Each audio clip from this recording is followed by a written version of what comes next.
Buenas tardes. Buenas tardes. En nombre de Paliativos Sin Fronteras, os damos la más cordial bienvenida a estas jornadas de apoyo en el proceso de duelo que llevamos a cabo desde hace muchos años. En primer lugar, permítame presentar, soy Wilson Astudillo, presidente de Paliativos Sin Fronteras. Y de paso os comento que Paliativos Sin Fronteras es una ONG de utilidad pública, miembro también de la Agencia Española de Cooperación Internacional, que trabaja por conseguir que los cuidados paliativos y el alivio del dolor sean considerados dos derechos humanos esenciales, especialmente en las enfermedades crónicas y terminales. Nuestro interés por el duelo pues no es nuevo, porque desde un principio el duelo está unido íntimamente a los procesos de enfermedad. Desde el mismo momento del diagnóstico, pues ya la familia y el propio afectado empieza a vivir una especie de duelo anticipado. Y luego, pues los cuidados paliativos le acompañan durante la enfermedad, y una vez que ha fallecido el paciente, pues el trabajo de los cuidados paliativos continúa en el proceso de duelo con la familia para que vuelva a poder sobrellevar la difícil situación de vivir sin el ser querido. Nosotros tenemos ya 10 años de existencia, en principio como Paliativos Sin Fronteras, pero como somos parte o venimos de un tronco común que es la Sociedad Vasca de Cuidados Paliativos, ya existimos desde hace 27 años, ya son bastantes años. En todos estos años, pues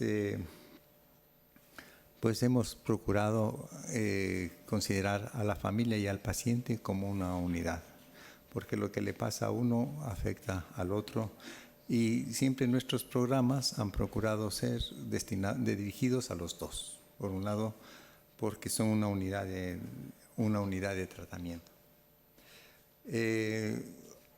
Como hemos dicho, pues luchamos porque los cuidados paliativos sean considerados así como derechos esenciales, y pues hay mucho que se puede hacer por aliviar y ayudar, por aliviar especialmente el sufrimiento que acompaña estas enfermedades.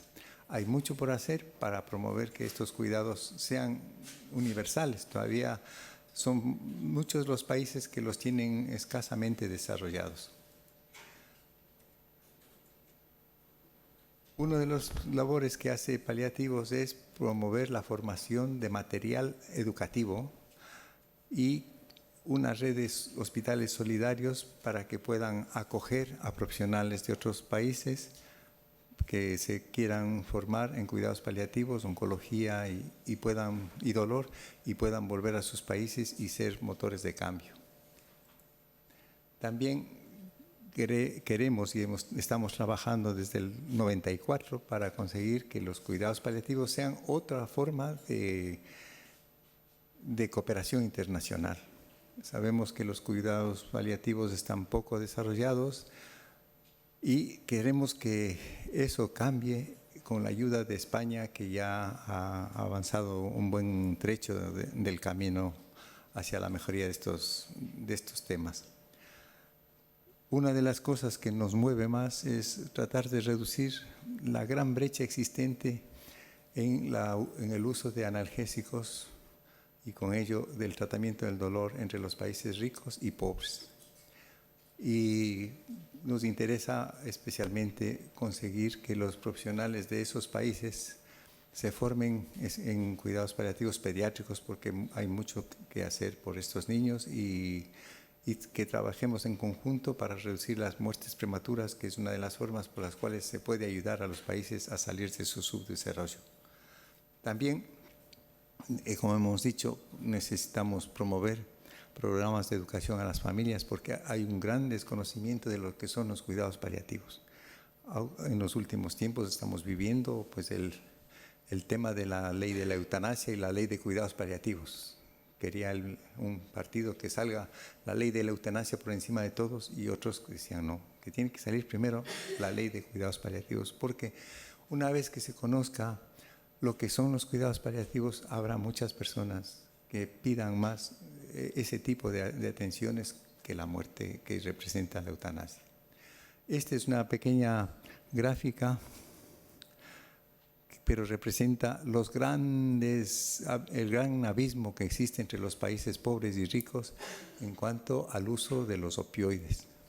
Como sabemos, los opioides son la medida más correcta para saber si un país controla bien o mal el dolor.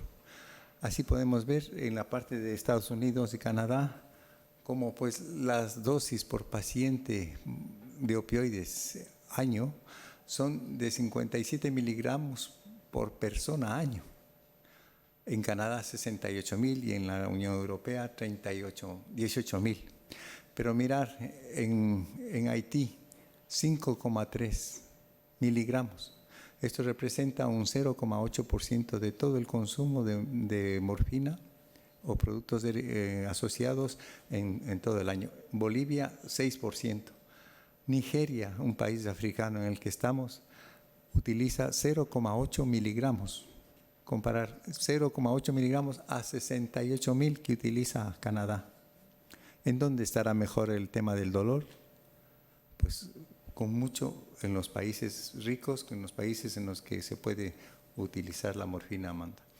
En lo que decíamos, una de las cosas que trabajamos es porque se conozcan los cuidados paliativos. Y esta es una diapositiva que sale del último informe del País Vasco, de Osakidecha, en el que se dice que son muy conocidos los cuidados paliativos por un 5% de personas, conocidos por un 3%, algo conocidos por 14%.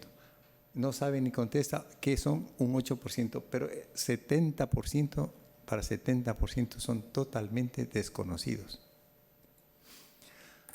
Bueno, vamos así pues una vez que nos conocéis un poquito mejor, os diré que somos medalla al mérito de San Sebastián de 2001, también somos la ONG del año de 2015 por la Sociedad Española del Dolor, hemos sido el premio ANESBAT 2017 por la Fundación ANESBAT en virtud del trabajo que hacemos en África. Todos vosotros tendréis en vuestras carpetitas una revista de notas paliativas. Ahí veréis dónde estamos. Estamos en 20 países, las cosas que hacemos. Y pues os invito muy cordialmente, si os sentís identificados con lo que nosotros estamos exponiendo, a colaborar. Hay mucha necesidad de tener más socios y de tener compañeros, porque hay mucho también que hacer. Con relación a las 14º jornadas de apoyo en el proceso de duelo, pues como hemos dicho anteriormente, el duelo siempre ha sido una preocupación de los cuidados paliativos.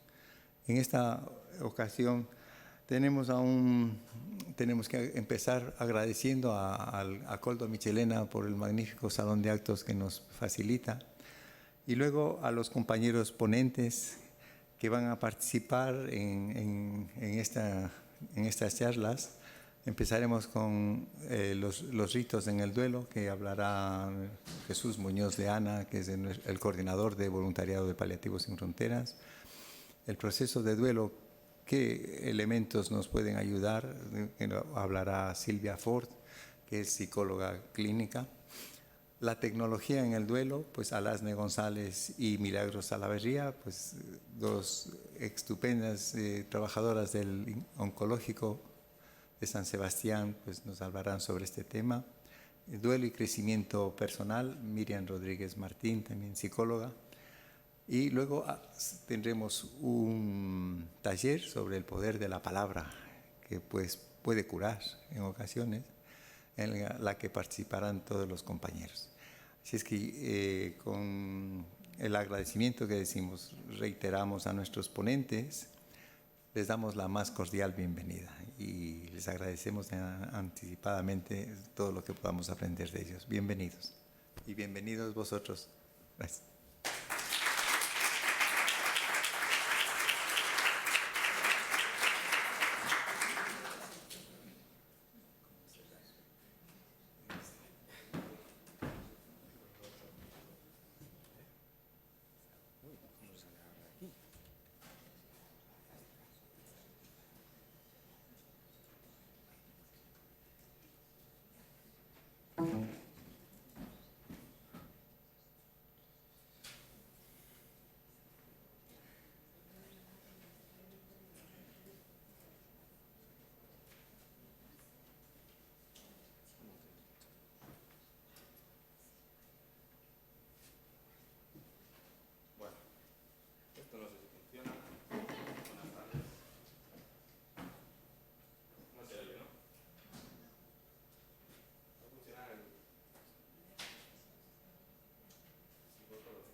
Ahora.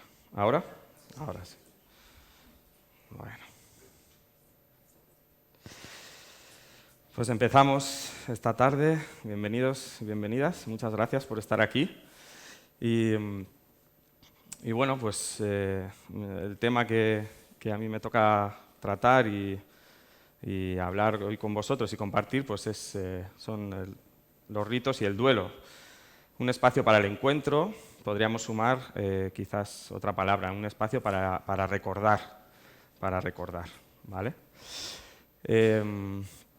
Estamos hoy aquí para favorecer el conocimiento y la reflexión sobre la finalidad que tienen los ritos en el proceso de duelo, ¿vale?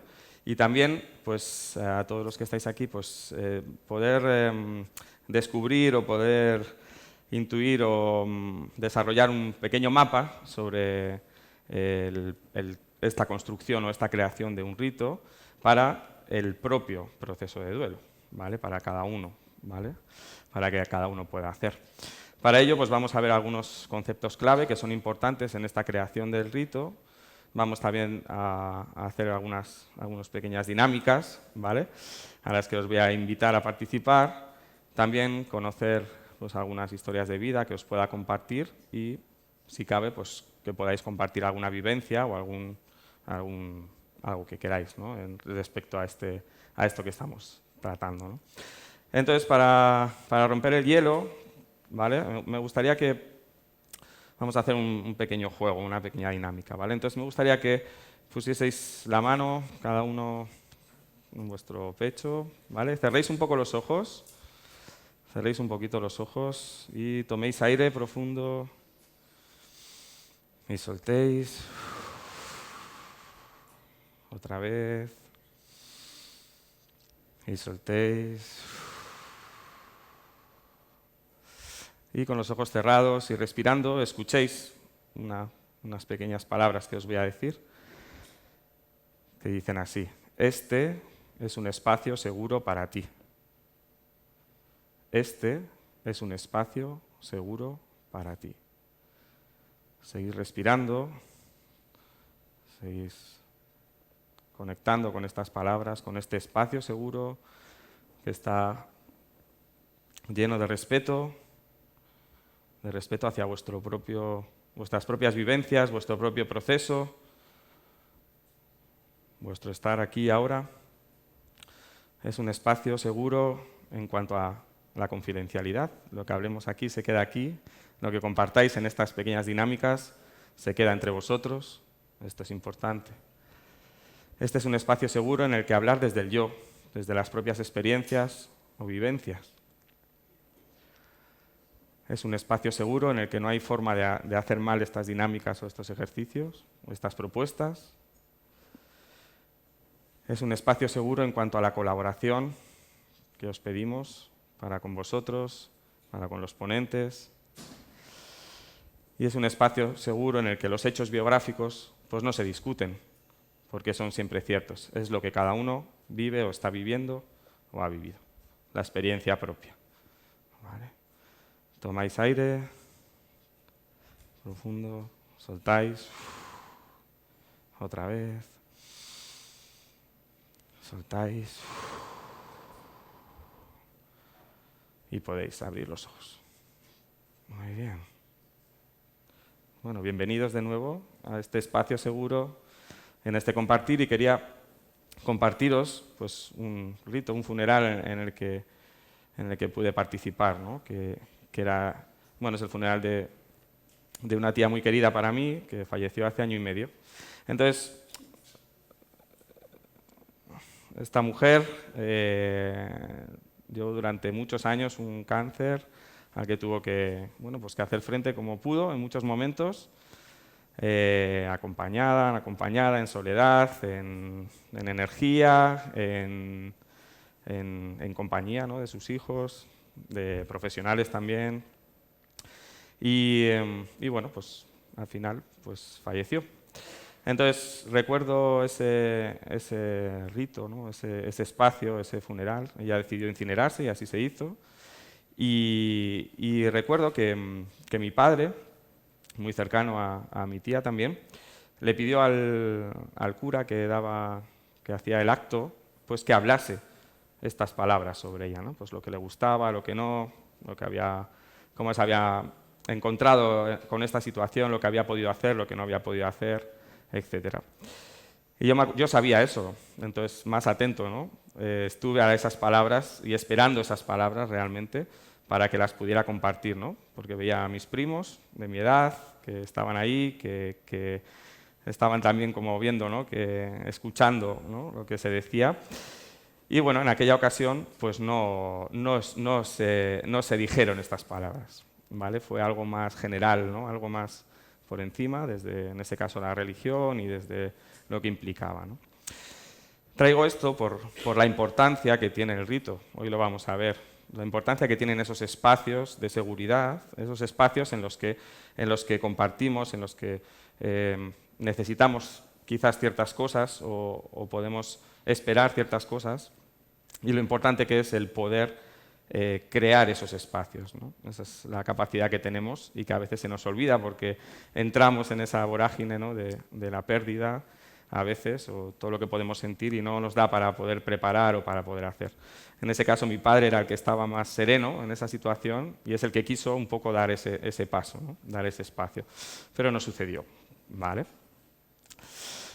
Bueno, uno de los componentes del del rito, tiene que ver con el significado, con dar significado a las cosas, ¿no?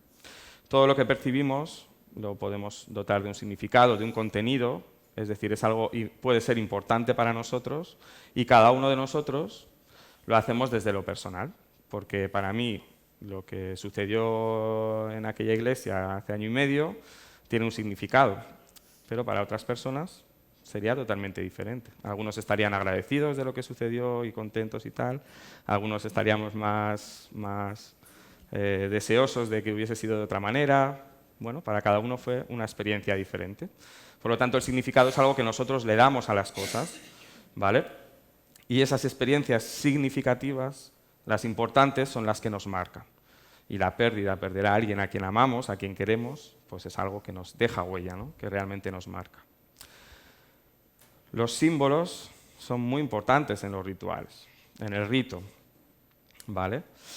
Tenemos el sol, la luna, ¿cuántas veces, ¿no? hemos escuchado o pensamos o hemos puesto, ¿no? a estas personas que queremos en las estrellas, en la luna? Cada vez que veo la luna pues me acuerdo de ti, o cada vez esos atardeceres que veíamos juntos me recuerdan, ¿no? Me traen a ti.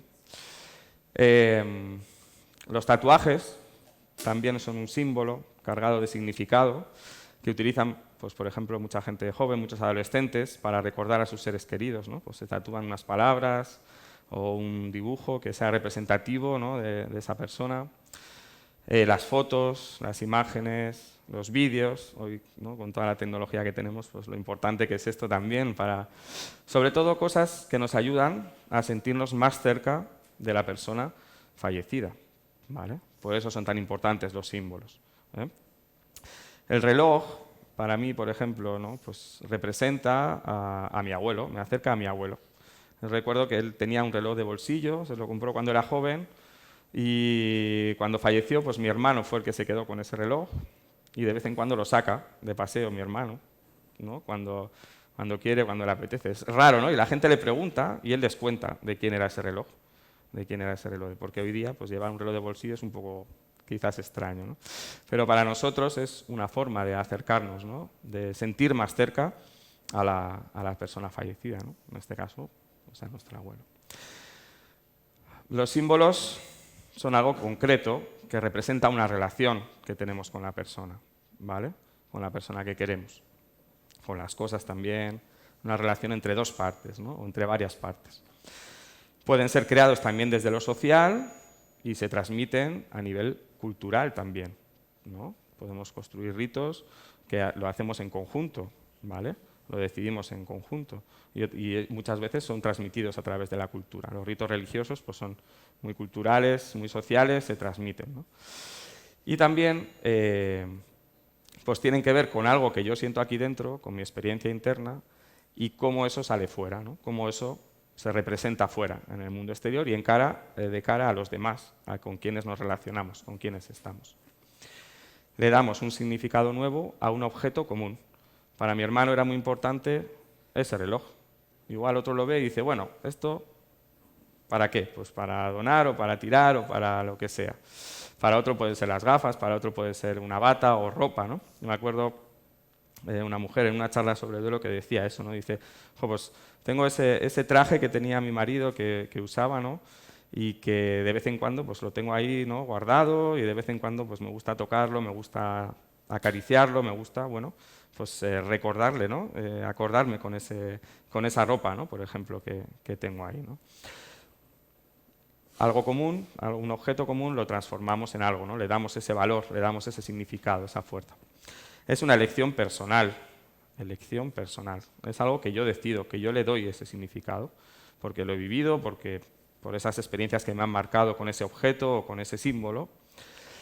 Y esto es importante que sea una elección personal, porque a veces los símbolos nos los traen y nos dicen, mira, pues ¿por qué no te quedas con esto que es no sé cuántos?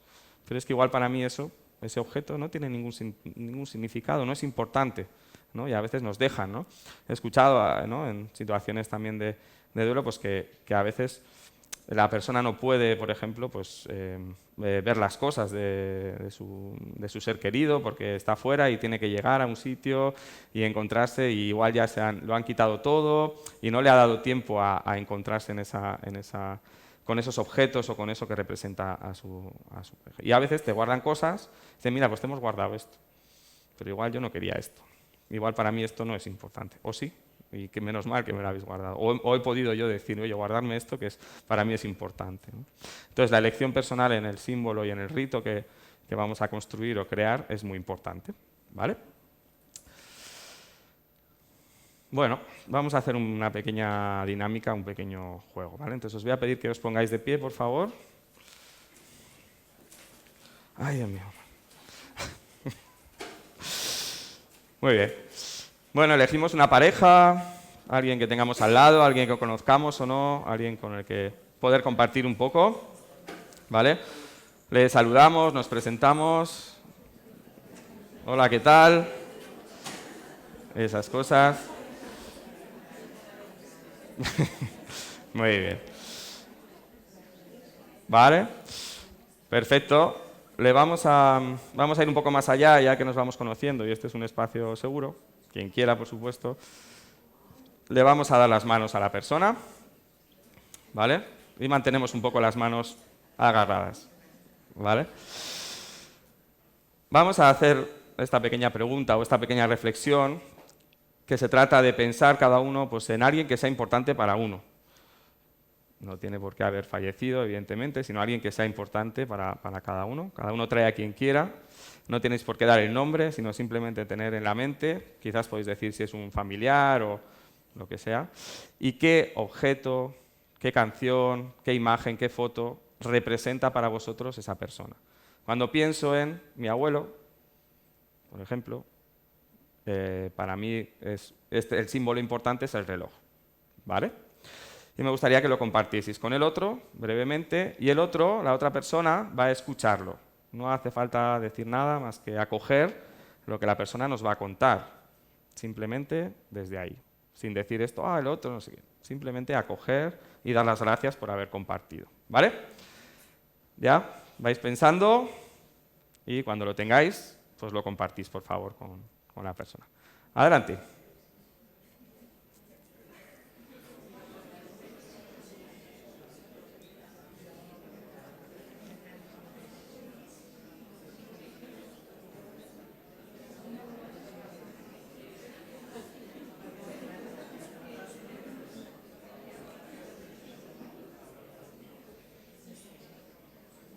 ¿Ya? Un poco. ¿Listo? ¿Lo tenéis? Pues si le podéis dar un abracito ahí al de enfrente, ya que os ha compartido algo. Muy bien. Y nos podemos sentar. Adelante. Sí. Me he controlado esta vez, ¿eh? Mira, me he controlado esta vez. Muy bien. Bueno, una canción, un objeto, lo que sea, ¿no? Qué importante esto, ¿vale? Muy bien. Bueno, hemos visto que hay que dar lo importante que es el significado, ¿no? El valor que le damos a las relaciones, lo significativo para nosotros de las experiencias. Hemos visto los símbolos como parte de este rito, ¿no? Esos objetos, esas experiencias que nos marcan y que para nosotros tienen poder, ¿no? Es decir, son significativas e importantes. Y vamos a ir entendiendo lo que es el rito, ¿no? El rito es una acción o acciones simbólicas, ¿vale? Que nos ayudan pues, a marcar el paso de un momento a otro en nuestra vida. Por ejemplo, pues cuando nos casamos, por ejemplo, o cuando hacemos la comunión, o cuando tal, ¿no? Es decir, están cargados de significado y nos ayudan a hacer esos tránsitos, esos espacios. Cuando nos vamos a vivir a otro sitio, podemos hacer un rito, ¿no? Cuando celebramos con los amigos o con la familia, etcétera, ¿vale? Nos van ayudando. Y por otro lado, pues eso, ¿no? Dar un significado a algo que puede estar sucediendo en el presente. Y los ritos, ¿cómo son eficaces? ¿Cuándo lo son? Pues tiene que ver con esto. Es algo que nosotros fijamos, nosotros decidimos cuándo poner podemos hacer ese rito, ¿no? A veces cuando entramos en lo burocrático, ¿no? Nos toca hacer el funeral al día o a los 2 días del fallecimiento, por ejemplo, es un rito que está como establecido, que si nosotros no lo hemos atado, pues probablemente suceda porque va como una especie de inercia, ¿no? Por inercia. Pero quizás lo importante sea que nosotros podemos también fijar esos ritos, ¿no? Que no es solo el funeral, sino que puede ser ese momento en el que yo quiero recordar, o la fecha X señalada, que es importante para mí, etcétera, ¿vale? Y la flexibilidad, ¿vale? Los ritos, lo importante que tienen es que son flexibles y que los podemos hacer flexibles.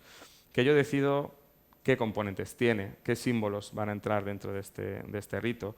Yo decido cuándo, decido cómo, decido con quién, ¿no? Voy haciendo todas esas decisiones y además, pues bueno, lo que ocurre es que yo sigo viviendo. Como sigo viviendo, mi historia va cambiando y el significado que yo le di a ese comienzo del rito puede ser pues, bastante diferente al de ahora, ¿vale? Entonces eso es importante, ¿vale? Porque yo puedo también decidir cuándo abandonar, ¿no? Yo me acuerdo que una persona me decía, ¿no? Que celebraba el fallecimiento de una abuela, de la abuela materna, pues entre 2 nietos, que eran hermanos, ¿no? Pues lo celebraban. Su ritual, que surgió de manera espontánea, que eso también sucede, era brindar, ¿no? Entonces, cada vez que salían de fiesta y estuvieran con los amigos que estuvieran, con la familia o con lo que sea, de repente uno se levantaba y hacía un brindis por su abuela, ¿no? ¿Quién lo entendía? Pues solo lo pillaban los dos, porque igual los demás no tenían nada de ninguna relación, ni sabía quién era ni nada. Pero para ellos, durante un tiempo fue ese rito, años incluso, hasta que se fue disolviendo y transformando, ¿no? Y cuando se acuerdan lo hacen ya de otra manera, ¿vale? Pero eso surgió y eso se quedó y eso era significativo para ellos, ¿vale? Los ritos están presentes en todas las áreas del ser humano, esos tránsitos que hacemos, esos cambios, los ritos para el tema de los conflictos, en la sexualidad, en el trabajo, en muchas cosas. Y una cosa muy importante que tienen los ritos es que nos dan la sensación de control, ¿vale? Ante el cambio. ¿Por qué? Porque nosotros decidimos hacer eso. Para nosotros es importante coger eso y poder tener una sensación de que podemos manejar algo, ¿vale? Es importante porque cuando estamos en duelo muchas veces la sensación es de ese descontrol, ¿no? Es como que no sabemos manejarnos o no podemos manejarnos muy bien en lo que nos sucede en la vida, en la toma de decisiones, etc. Entonces, cuando podemos poner un poco de energía en construir este ritual o este rito de manera sencilla, ya veréis luego cómo nos da cierto manejo de la situación, cierto control también. Nos invita a poder manejarnos con eso, ¿vale? Y bueno, es el modo de comunicación, ¿vale? En el que expresamos pues, o queremos lograr un cambio también, por supuesto, y sobre todo el significado que tiene la persona para nosotros, ¿no? Y la relación que hemos perdido en este caso. Bueno, Robert Neimeyer es un investigador sobre el duelo, muy famoso, que bueno, pues nos habla de algunas funciones. Yo he rescatado 3 funciones para que nos sirven los ritos, ¿no? Entonces, la apertura a las diferentes formas de afrontar la pérdida, ¿vale? Es decir, si el ritual, eso que hacemos, es un espacio seguro, como decíamos antes, en el que cada persona puede expresar su pérdida o la pérdida, cómo la vive, cómo la siente. Habrá personas que se queden en silencio, habrá personas que lloren, habrá personas que sonrían, habrá personas que hablen, habrá personas que diferentes expresiones, ¿vale? Vamos a facilitar este reconocimiento de esa realidad, ¿no? de eso que está pasando. A veces, depende igual, incluso diría yo de las familias o en la forma que tenemos de vivir las cosas, una familia, por ejemplo, pues es como que lo que se lleva es, ¿no? La tendencia es que todo el mundo pues deberíamos estar llorando y deberíamos estar no sé qué. Entonces hay como una especie de obligatoriedad y entonces si el rito, ¿no? Es decir, ese acto que hacemos, esa ceremonia que hacemos, nos permite a cada uno sentirnos como nos sentimos y expresar lo que tengamos que expresar o no, o lo que necesitemos hacer, pues nos va a facilitar esto, nos va a facilitar también este proceso, ¿vale? A veces es como que todo el mundo tiene que estar en silencio, por ejemplo, ¿no? Nadie puede llorar o nadie puede hacer o nadie puede tal. Parece que, ¿no? Dice, bueno, en teoría esto no debería de pasar, pues pasa también. Entonces es importante eso. O ya está este que se ha puesto a gritar y se ha puesto a tal. Ya está, pues sacarle y que se vaya y que no sé qué. Bueno, pues estas son las expresiones un poco del duelo, que pueden ser de muchas maneras, y es importante que este ritual le permita eso también, ¿no? Tener ese espacio, ¿vale? Bueno, las expresiones, o sea, que acoja a todo, ¿no? A todas las formas.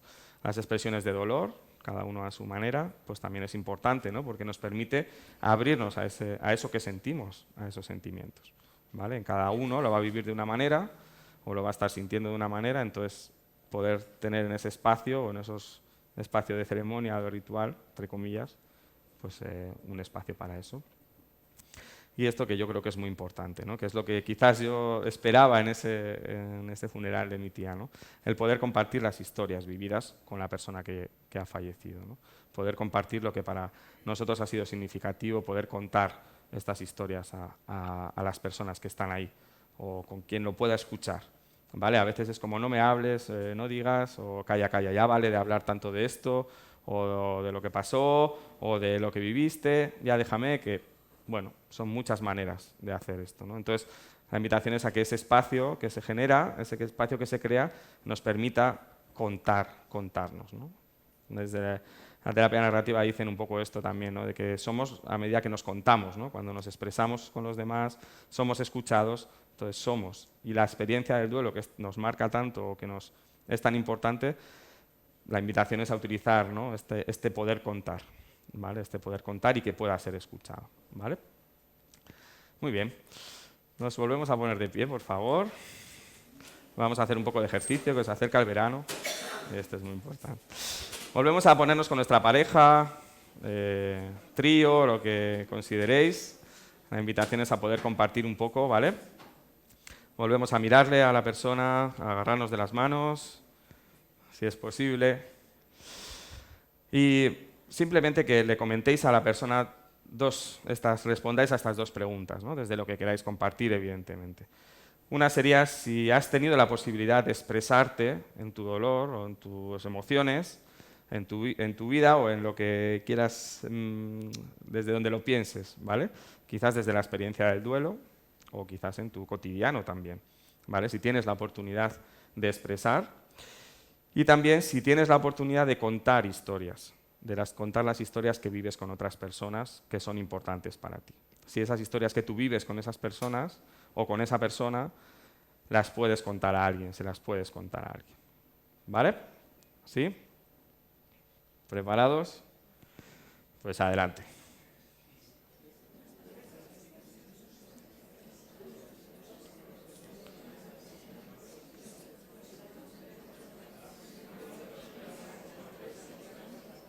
Buah, perfección. 5.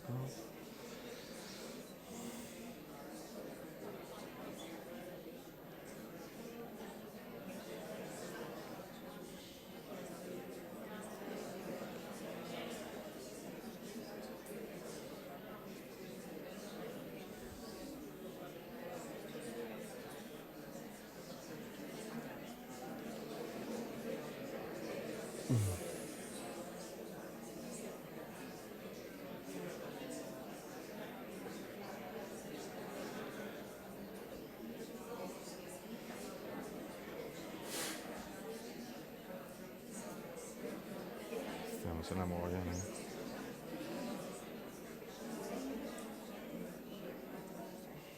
Muy bien. Si ya habéis compartido, si le damos un abracito, aprovechar el momento, claro. Aprovechar el momento. Aprovechar el momento. Allí de 4 en 4 os abrazan y todo. Esto ya, vamos. Esto es grupales, abrazos grupales, claro que sí. Podéis salir al público. Bueno, qué importante quizás este poder compartir, ¿no? Este poder expresar el dolor o poder expresar esto que sentimos y quizás en el proceso de duelo, ¿no? En todo este proceso, pues en diferentes momentos, ¿no? O en diferentes espacios, ¿no? Pero tener esa oportunidad de poder expresar de alguna manera, ¿no? A veces ya han pasado 6 meses y la gente ya nos corta, nos dice, no, ya hasta aquí, ya no vale. Pero es que esto podemos sentirlo durante mucho tiempo y necesitar contar y hablar y expresar durante mucho tiempo. Entonces es importante que sepamos que podemos quizás tener este mapa, ¿no? O poder emplear este mapa para construir, para crear ese espacio de alguna manera en nuestra vida, ¿no? Bueno, el mapa está compuesto por estos elementos, ¿no? Un espacio, un tiempo, unos testigos, unas palabras y unos gestos. Y ahora vamos a ir viendo un poco lo que quieren decir, ¿vale? Bueno, el espacio, ¿no? Elegir un espacio en el que hacer esta ceremonia o hacer esta celebración es importante, ¿vale? A veces, o quizás esto está cambiando bastante, más de lo que, ¿no? Ahora reflexionando sobre ello, pues el cementerio, por ejemplo, ¿no? El Día de los Difuntos, o cuando uno elige ir, o el día señalado, pues el ir a ese espacio en el cementerio, pues puede ser un espacio en el que hacer esta ceremonia, ¿no? En la medida como vamos a ver construida, ¿no? Pero lo importante quizás sea ver esto, ¿no? Que sean lugares especiales para la persona que falleció, o lugares especiales para nuestra relación, ¿no? Lugares que nos permitan pues tener estos recuerdos en muchos sentidos, ¿no? Un lugar de vacaciones, un lugar de paseo, un lugar amado o visitado por el fallecido, lugar de fallecimiento. Hoy día también Internet, ¿vale? Eso ya nos contarán un poco, ¿no? Pero bueno, quizás también es otro espacio en el que podemos tener un espacio para recordar y para hacer estas pequeñas ceremonias con el mayor control posible, por favor, porque si no se nos puede ir de las manos. Y lo importante es que esos espacios o ese espacio que nosotros elijamos y que es significativo, que es importante, pues lo podamos señalar de alguna manera, lo podamos marcar, ¿no? Y podamos acceder a ese sitio, ¿no? Un ramo de flores, plantar un árbol, una inscripción, bueno, hay muchas maneras, ¿no? Yo me acuerdo de una residencia donde he trabajado que un hombre, un señor, pues falleció su mujer también en la residencia, no estaban los dos ingresados, ¿no? Y este hombre cada aniversario, ¿no? Creo que es el día de los cumpleaños de ella, si no me equivoco, van al sitio con sus hijos a hacer, bueno, pues un pequeño acto, ¿no? Ocurre que el sitio está como un poco en el monte, por ahí perdido, y el hombre ya mayorcete pues le cuesta bastante, un poco como acceder, ¿no? Y tiene que esperar a que la familia pueda también reunirse y acoger, ¿no? Entonces, bueno, la invitación a que estos espacios, que pueden ser varios y en diferentes momentos y con diferentes ceremonias, por supuesto, pues sean accesibles, ¿no? Sean algo que sea cercano y que nos permita. Antes, como decíamos, pues el cementerio, que todavía, ¿no? Pero pues ya tienes el lugar, ya tienes el espacio, ya vas el día que tú elijas o el día de los difuntos o lo que sea, ¿no? Entonces, bueno, para que penséis pues, qué espacio es importante para ti o para tu ser querido, ¿no? Que podáis ahí darle un poco la vuelta, ¿vale? Bueno, también el rito requiere de un tiempo. ¿Cuándo voy a hacer este rito? ¿Durante cuánto tiempo? ¿No? Es decir, que yo pueda decidir cuándo y durante cuánto tiempo voy a hacer esto. Y que eso va a cambiar o puede cambiar. Y esto es importante conocerlo y saberlo, porque si no, a veces nos quedamos, pues esto lo tengo que hacer siempre de la misma manera. Por ejemplo, en el rito cristiano, ¿no? O parte de lo que hay son las misas, ¿no? Que son 9 misas, si no me equivoco, que se van haciendo con una temporalidad determinada y van haciendo, ¿no? Entonces, claro, ¿qué implica eso, no? Yo conozco a una persona que vive por aquí, pero se tiene que ir a Galicia cada vez que hay una de esas misas, ¿no? Entonces, todo lo que implica eso, por ejemplo, pues es complicado porque la persona pues, está allí, enterrada, etcétera, ¿no? Entonces, bueno, maneras. Pero sí este tiempo, ¿no? Durante cuánto tiempo y tal. Y hablamos de 2 tiempos, ¿no? La temporalidad como tal, es decir, con fechas o días señalados, lo que para mí o para nosotros como familia sea, y la temporalidad sagrada, o el tiempo sagrado, vamos. Eso quiere decir estar dentro de esa situación, ¿no? Es decir, le llaman tiempo sagrado, no por lo religioso, sino por lo espiritual más bien, a ese espacio de tiempo que yo me tomo para hacer esa ceremonia en la que siento un montón de cosas, comparto un montón de cosas, o no, depende un poco de cómo haya sido este rito, y que implica pues, que es un tiempo que yo vivo en esa situación y que es importante, ¿no? Como imbuirse de ello, ¿no? O quedarse ahí, ¿vale? Bueno, los testigos, ¿no? Es decir, ¿qué personas? La pregunta, ¿no? ¿Quién puede acompañarte en esto? ¿Quién puede acompañarme a mí en esta ceremonia que yo quiero hacer, en este espacio que yo quiero construir? No son personas que nos ayudan dándonos espacio para expresar quiénes somos, nos permiten también la expresión de nuestras emociones y nos van a acoger lo que sintamos, lo que vivamos, hacen que el espacio también sea un espacio seguro y también es algo que puedan escuchar y ver nuestra expresión hace que tenga más fuerza, ¿no? Este símbolo, ¿no? Esta expresión simbólica y el significado que yo le estoy dando a eso que está sucediendo, ¿vale? Que yo pueda compartir en ese momento que he elegido, ¿no? Y serían esa red, ¿no? Que me sustenta en ese momento o en ese espacio, ¿vale? Las palabras también son importantes, luego haremos una pequeña dinámica al final del taller, ¿no? De la jornada. Pues poder hablar de tu ser querido, expresar también, ¿no? Con la palabra pues, el significado de las experiencias, ¿no? Lo que yo he vivido con esa persona, qué significado tiene para mí, ¿vale? Narrar la historia del símbolo también, ¿no? Del objeto, pues si el reloj, las gafas, el objeto que yo quiera traer, lo que sea, ¿no? Una planta, lo que sea que represente, ¿no? Que sea un símbolo para mí. Y también no solo es que yo pueda contar, ¿no? Sino también puedo utilizar la poesía, puedo utilizar canciones, texto, ¿no? lo que yo quiera, desde la palabra y siendo escuchado, ¿no? Que es lo importante, ¿no? Que esos testigos van a estar ahí para escucharme, para acompañarme en esto, ¿vale? Y los gestos, ¿no? Que serían este último componente que tiene que ver con los símbolos. Y bueno, lo repetimos, son cosas que nos gusta hacer o que elegimos hacer, que son significativas para nosotros y que nos van a ayudar a seguir también, ¿no? a transitar esta pérdida, ¿no? este dolor, y que nos ayudan a atraer a la persona, ¿no? Lo que os decía antes, ¿no? A acercarnos a la persona que ya no está, entre comillas. ¿Vale? Os traigo la vela porque una de las cosas que recuerdo que hace mi madre, ¿no? Y su madre falleció hace muchos años ya, pero una de las cosas que hace es poner una vela, ¿no? Cuando ya está, puede ser descansando, puede ser cocinando, puede ser cuando sucede algo en la familia que requiere de que la abuela venga, vamos a decir, a ayudar, ¿no? o a acompañarnos, pues ella pone una vela. Entonces ya falleció hace muchos años. su madre, pero es su manera de traerla, ¿no? Entonces es su rito, su forma de hacer, ¿no? Su forma de cuidarse con eso y de sentirse acompañada por su madre, no por la persona que era importante para ella, ¿vale?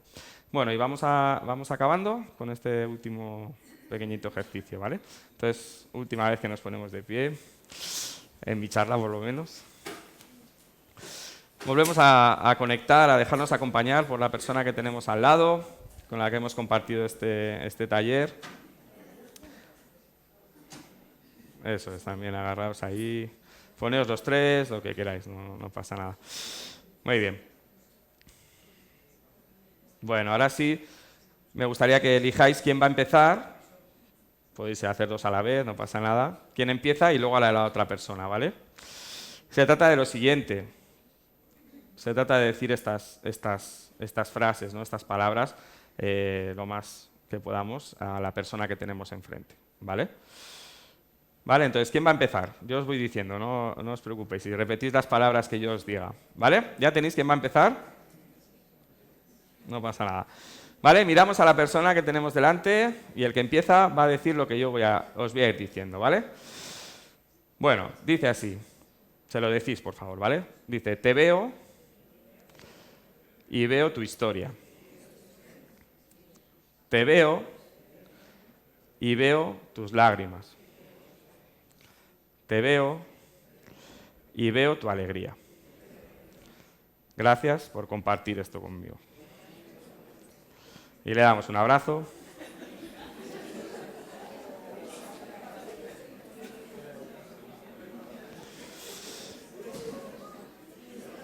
Volvemos a conectar. Y ahora la otra persona, ¿vale? O las otras personas que quedéis, ¿vale? Volvemos a mirar a la persona o a las personas que tenemos y lo decimos, ¿vale? Te veo y veo tu historia. Te veo y veo tus lágrimas. Te veo y veo tu alegría. Gracias por compartir esto conmigo. Y le damos un abrazo. Si queréis, vamos.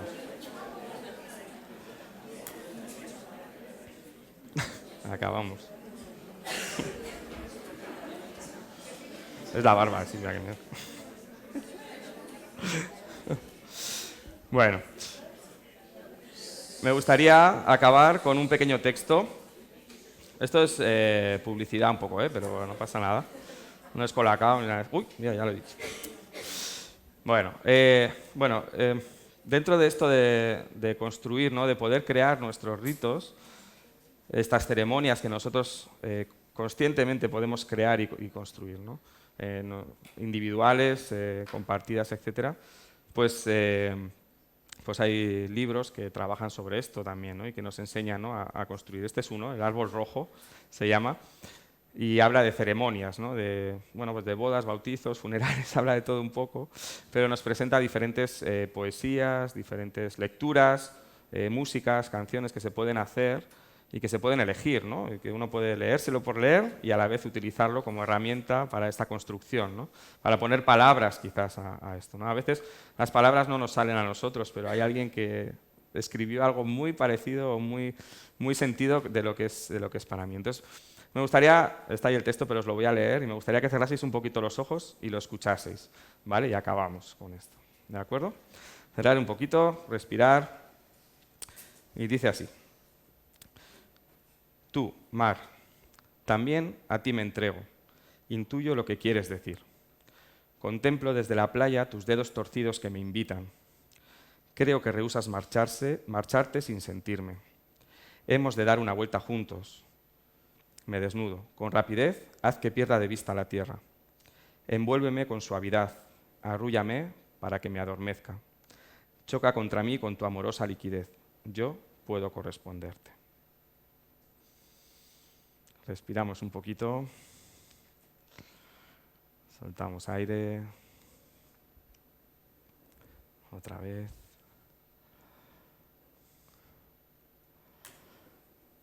Y listo.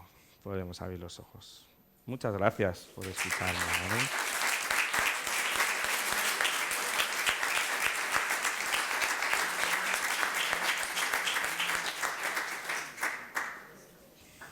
Seguimos, vale. No, ya está.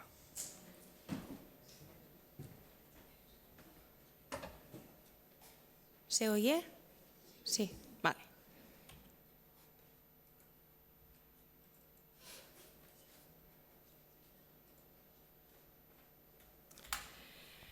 Bueno, me toca a mí hablar de qué es el duelo. Tenía que empezar yo. Es un poco más teórico. Os invito a que si me tenéis que decir algo, si queréis interrumpir, si queréis comentar, compartir, lo que sea, me levantáis la mano y bueno, y ningún problema. Cuando me ofrecieron dar esta charla, sobre todo va dirigida a saber qué nos puede ayudar cuando estamos en un proceso de duelo, pensé que sería muy importante también saber qué es el duelo, porque si no sabemos qué es el duelo, qué nos puede pasar, qué podemos vivir, tampoco nos podemos ayudar. Habrá algunas partes que pasaré más rápido porque el tiempo es un poco ajustado, después si queréis nos detenemos en ello. Vale. El duelo se puede definir como la respuesta psicológica y emocional fruto de la pérdida y separación total e irreversible de alguien o alguna persona significativa para nosotros. Y el duelo incluye expresiones en todos los niveles de respuesta. No es únicamente emocional, sino que también a nivel físico, conductual, cognitivo, social y espiritual. Esto puede parecer muchas palabras, así que he separado los conceptos que considero más importantes. Decimos que el duelo es un proceso. ¿Qué quiere decir que es un proceso? Que no es un estado, no es un momento puntual que tenemos hoy y mañana se nos pasa, sino que como proceso necesita pasar por una serie de fases, pasar como una especie de evolución. Por eso he puesto aquí el dibujo del gusano, que para convertirse en mariposa necesita un tiempo, necesita hacer unos cambios y eso. Decimos que es único e intransferible, Jesús lo ha dicho, cada persona es distinta, todos tenemos unas necesidades distintas y como tal tenemos que respetar y no tenemos que juzgar a nadie. Es una reacción normal y esperada, no es una enfermedad. El problema está que no nos enseñan, desde que nacemos no nos enseñan que está la muerte, que nos podemos morir, que habrá personas de nuestro alrededor que irán desapareciendo antes que nosotros. Entonces, de repente, hay una pérdida, nos sentimos extraños, tenemos unos síntomas que no conocemos y nos planteamos que igual estamos cayendo enfermos, que podemos entrar en una depresión. No, es normal. Es normal porque hemos perdido algo importante para nosotros. El duelo también tiene una cronología indeterminada, no entiende de tiempos. Las horas en el duelo no existen, los días tampoco, los meses tampoco y los años tampoco. Lo que a mí me puede llevar un mes, a otra persona le puede llevar 6 meses o un año. ¿Vale? Todo es normal, a no ser que se cronifique en el tiempo y pase unos plazos ya exagerados, entonces ya sí que nos podemos plantear recibir ayuda especializada, pero solamente se considera que pueden requerir ayuda entre el 10 y el 20%, o sea que el resto todo es normal. Y está condicionado por el entorno sociocultural. Es muy importante el apoyo familiar, el apoyo social, la cultura que nos envuelve es muy importante a la hora de pasar el duelo. He puesto los 5 mitos que considero más importantes porque estos mitos o falsas creencias lo único que hacen es complicar la elaboración de un duelo normal, porque tenemos unos pensamientos, unas creencias erróneas que nos invitan a pensar que ciertas emociones, conductas, sentimientos que tenemos no son correctos y realmente sí que son normales. ¿Cuántas veces habéis oído a decir, el tiempo lo cura todo, tranquila, el tiempo en pérdidas o en otras cosas? Pues no, el duelo no pasa porque sí, no pasa solo. Necesitamos nosotros formar parte activa de él, hacer algo al respecto, dejarnos sentir, compartir, pedir ayuda si la necesitamos, pedir un abrazo, pedir una charla, lo que sea. Y me gusta mucho utilizar la metáfora de la herida, porque el duelo al final es como una herida emocional.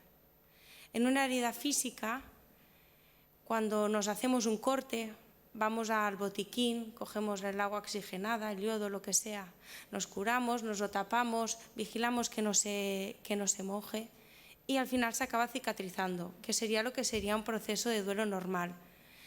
Si no hacemos nada, pues la herida no se cicatriza y es cuando nos volvemos más vulnerables a tener un duelo cronificado, un duelo patológico. Aquí hay un ejemplo, es un texto real. María acude a terapia porque refiere sentirse muy cansada, desesperada, con mucho dolor en el alma y en todo el cuerpo, aunque especialmente en la región precordial del lado izquierdo, que es la parte del pecho que corresponde al corazón. Manifiesta una gran sensación de vacío, deseos de salir corriendo, de abandonarlo todo y verbaliza pensamientos de muerte. El motivo de la consulta es la pérdida de su madre, ahora hace 6 meses. Aún así, confiesa que no entiende qué le pasa, porque de joven celebraba con fiesta la muerte de sus otros seres queridos.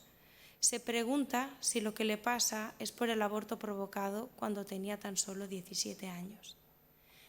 Aquí se ve claramente cómo probablemente lo que fue un aborto en su día y no le dio ninguna importancia o no se permitió el espacio para sentirlo, para llorarlo, se quedó como una herida mal cicatrizada y ahora, ante un nuevo golpe, como puede ser la muerte de su madre, se vuelve a abrir la herida y vuelven a salir todos los síntomas. Síntomas físicos, como el dolor en el pecho, síntomas emocionales, sensación de vacío, conductuales, tengo ganas de salir corriendo, verbalizar pensamientos de muerte. Es importante que cicatricemos bien para poder afrontar nuevas pérdidas y nuevos duelos. Expresar tu dolor te hace daño a ti mismo. Mentira también. No es autolesivo expresar el dolor, es necesario. Lo que realmente nos hace daño es callar, hacer ver que no ha pasado nada, que estamos bien, que no nos importa.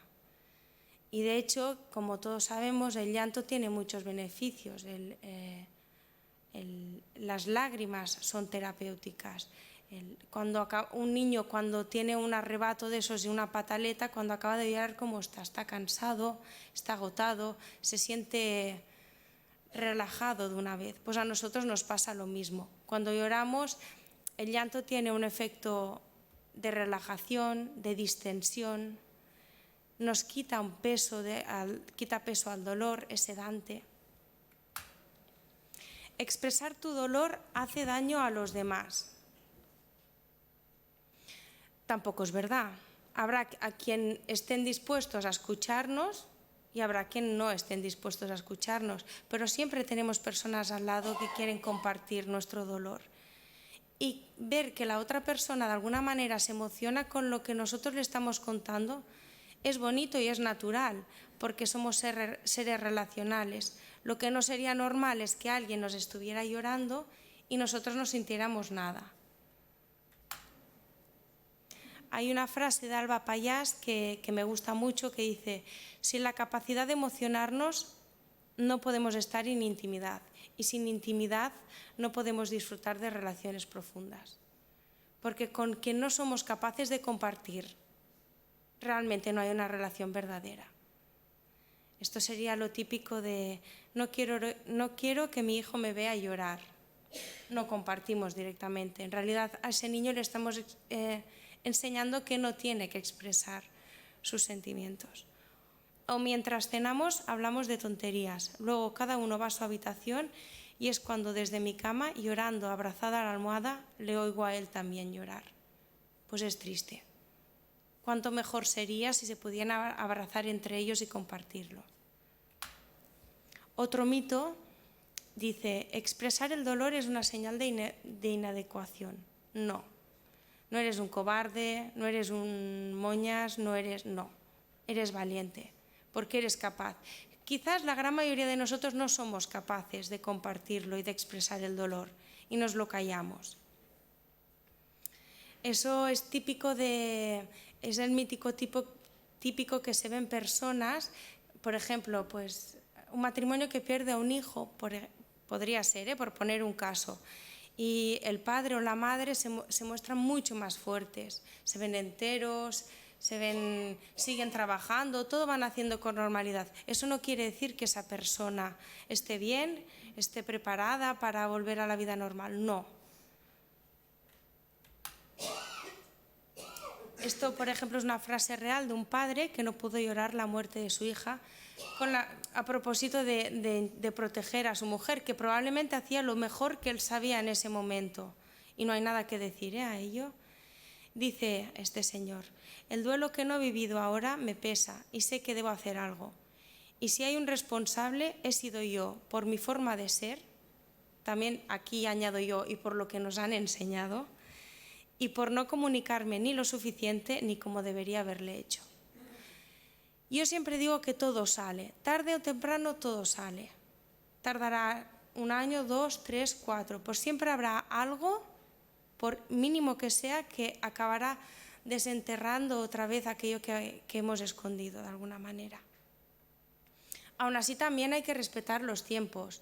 Eso no quiere decir que todos tenemos que empezar el primer día a llorar, a estar enfadados, a estar tristes. No, hay gente que necesita unos días, hay gente que necesita más o menos tiempo. Eso hay que respetarlo.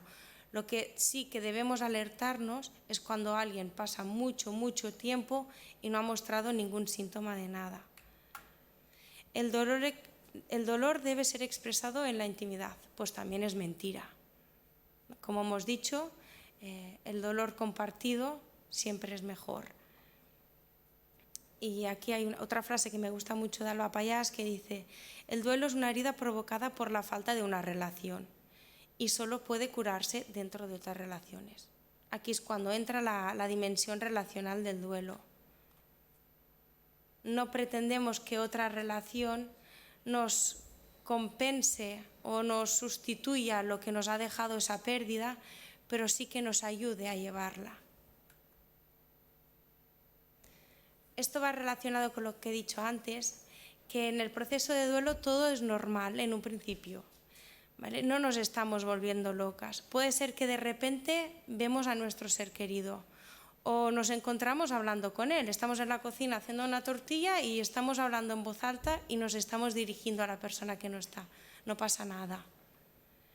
Podemos soñar con él, notar su presencia. A veces notas como si... Hay gente que dice como la brisa del aire y te da la sensación que es esa persona. Bueno, pues puede ser. Si a tú te sirve, no pasa nada tampoco. Pasaré un poquito rápido, destacaré solo los síntomas más importantes. Solo era un poco con la intención de dar a ver que el duelo es algo muy complejo y que se muestra en todos los niveles. A nivel físico podemos notar sensación de estómago vacío, de ahogo, nos cuesta respirar, el lloro evidente, alteraciones del sueño por mucho o por poco, hipersensibilidad a los ruidos, todo nos molesta, vamos por la calle, hay una obra y nos parece que es lo más desagradable que pueda haber, el nudo en la garganta, nos cuesta tragar, agotamiento, pérdida del apetito. A nivel mental, rareza ante el mundo habitual. Es muy común, ¿no?, que se nos ha muerto un ser querido muy próximo, abrimos la ventana, las persianas a la mañana y vemos, por ejemplo, cómo van los padres con los niños al colegio tan contentos, o una pareja se despide en el portal, se desea los buenos días y tú piensas, ¿cómo puede ser que todo el mundo esté tan contento, esté tan feliz? Y yo no me puedo ni levantar. Nos extraña. Incredulidad, esto a mí no me está pasando. No puede ser verdad, seguro que estoy soñando. Confusión, por supuesto dificultades en la atención y la concentración. No somos capaces de hacer algo bien.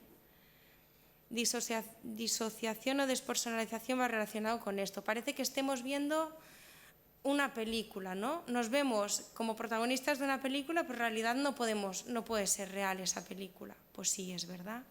minimización.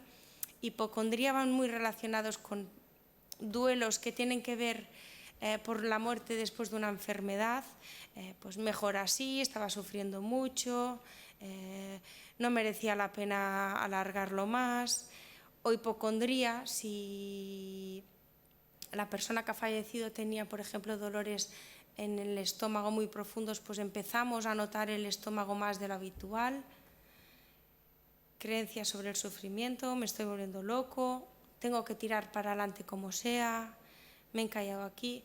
Ayer, por ejemplo, sin ir más lejos, vi a una chica joven que ha perdido a su marido ahora era 2 meses, hoy o mañana, hace 2 meses, iba con el niño pequeño de 5 años. Y yo no la había visto, la vi por la calle y ¿qué tal? ¿Cómo estás? Te acompañó en el sentimiento, me abrazó y me rió y me dijo, todo el mundo me pregunta lo mismo, yo estoy bien, tengo el crío, tengo que tirar para adelante, no me puedo permitir caer ahora, ¿no? Pues lo mismo. Creencias sobre el sufrimiento, que como tiene el niño no puede sufrir, tiene que tirar para adelante, tiene un motivo para vivir, pues sí, también tiene derecho a pasarlo mal.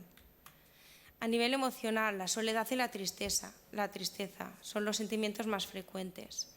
Añoranza, rabia, enfado contra todos, contra el médico porque no ha hecho lo que debería haber hecho, contra mí misma porque no me di cuenta, contra él porque me ha hecho esto, me ha dejado sola. Miedo, ¿qué va a pasar? ¿Voy a ser capaz de salir adelante? ¿Voy a superar algún día esto? Liberación, sobre todo cuando ha habido una enfermedad larga, que hemos tenido que pasar muchas noches en el hospital o salir corriendo, pues en cierta manera sentimos ya está, se acabó. Y esto a la vez nos hace sentir más culpables. ¿Será que no le quería? ¿Cómo me puedo sentir liberada? Te sientes mal. Pérdida de ilusión, desinterés, insensibilidad. Se me puede haber muerto mi madre y me entero que al cabo de 1 mes ha muerto la madre de una persona próxima y me da igual, no siento nada. Bueno, pues es normal, no soy capaz de sentir nada, ya tengo suficiente con lo mío. Desesperación, ansiedad. A nivel conductual es muy típico la conducta de búsqueda, ¿no? Estamos en Gran Vía y de repente vemos una espalda allí, si es Juan, y vas corriendo y no es él, pues es normal también. Utilizar su ropa. Hay personas que, por ejemplo, alguna persona que conozco, sobre todo, una mujer que se ponía el pijama de su marido para dormir. Podemos pensar que se está volviendo loca o no pasa nada. Si a ti en ese momento, como ha dicho antes Jesús, te sirve como simbolismo para recordarle, pues está bien. Si pasan 10 años y solo puedes dormir con ese pijama que ya no se aguanta porque está lavado 20.000 veces, pues nos preocupamos. Pero durante un tiempo, no digo cuánto tiempo, pues no pasa nada. Dificultades para funcionar normalmente, nos puede doler mucho estar solos, nos agobia. Mantenernos ocupados, hiperactividad, no paramos de trabajar, de buscar, de repente no hemos hecho nada y nos apuntamos a yoga, a spinning, a voluntariados, a todo. Pues es normal. ¿Por qué? Porque nos da miedo parar. Atesorar objetos de recuerdo o tirarlo todo. También hay gente que de repente el día siguiente del fallecimiento decide vaciar el armario. Soñar, sentir su presencia. Sentimientos de no pertenencia grupal, esto es muy típico porque no nos sentimos comprendidos con las personas que hasta ahora eran nuestro grupo de iguales, entonces por eso es muy terapéutico, nos ayuda mucho a encontrar grupos de duelo en los que podemos compartir con personas que están pasando por el duelo como nosotros. Hablan de alguna manera el mismo idioma. Y a nivel espiritual, pues de repente nos planteamos que la vida es finita, que nosotros también nos podemos morir o que podemos perder a alguien más. Buscamos un sentido a la vida, nos cuestionamos la propia existencia, cambio en la escala de valores, algo ha antes podíamos dar mucha importancia a cosas que ahora no nos importan o al revés. Y búsqueda de Dios. Me gustaría que quedara muy claro que las pérdidas no se superan. Nunca tenemos que intentar superar un duelo. Tenemos que aprender a vivir con ello, integrar la pérdida de alguna manera en nuestra vida. Y por eso he rescatado esta frase de Jorge Bucay, que me gusta mucho, que dice que la elaboración del duelo significa ponerse en contacto con el vacío que ha dejado la pérdida de lo que ya no está, valorar su importancia y soportar el sufrimiento y frustración que comporta su ausencia. Solamente desde la experiencia del dolor, del vacío y de lo que nos ha dejado esa persona, seremos capaces de integrarla de alguna manera en nuestra vida y volver a tirar para adelante. Pero nunca lo vamos a superar, porque esa persona siempre ha estado y siempre va a seguir estando, de alguna manera o de otra. Voy a pasar rápido, como hemos dicho, el duelo es un proceso y como proceso pues tiene que pasar por una serie de fases.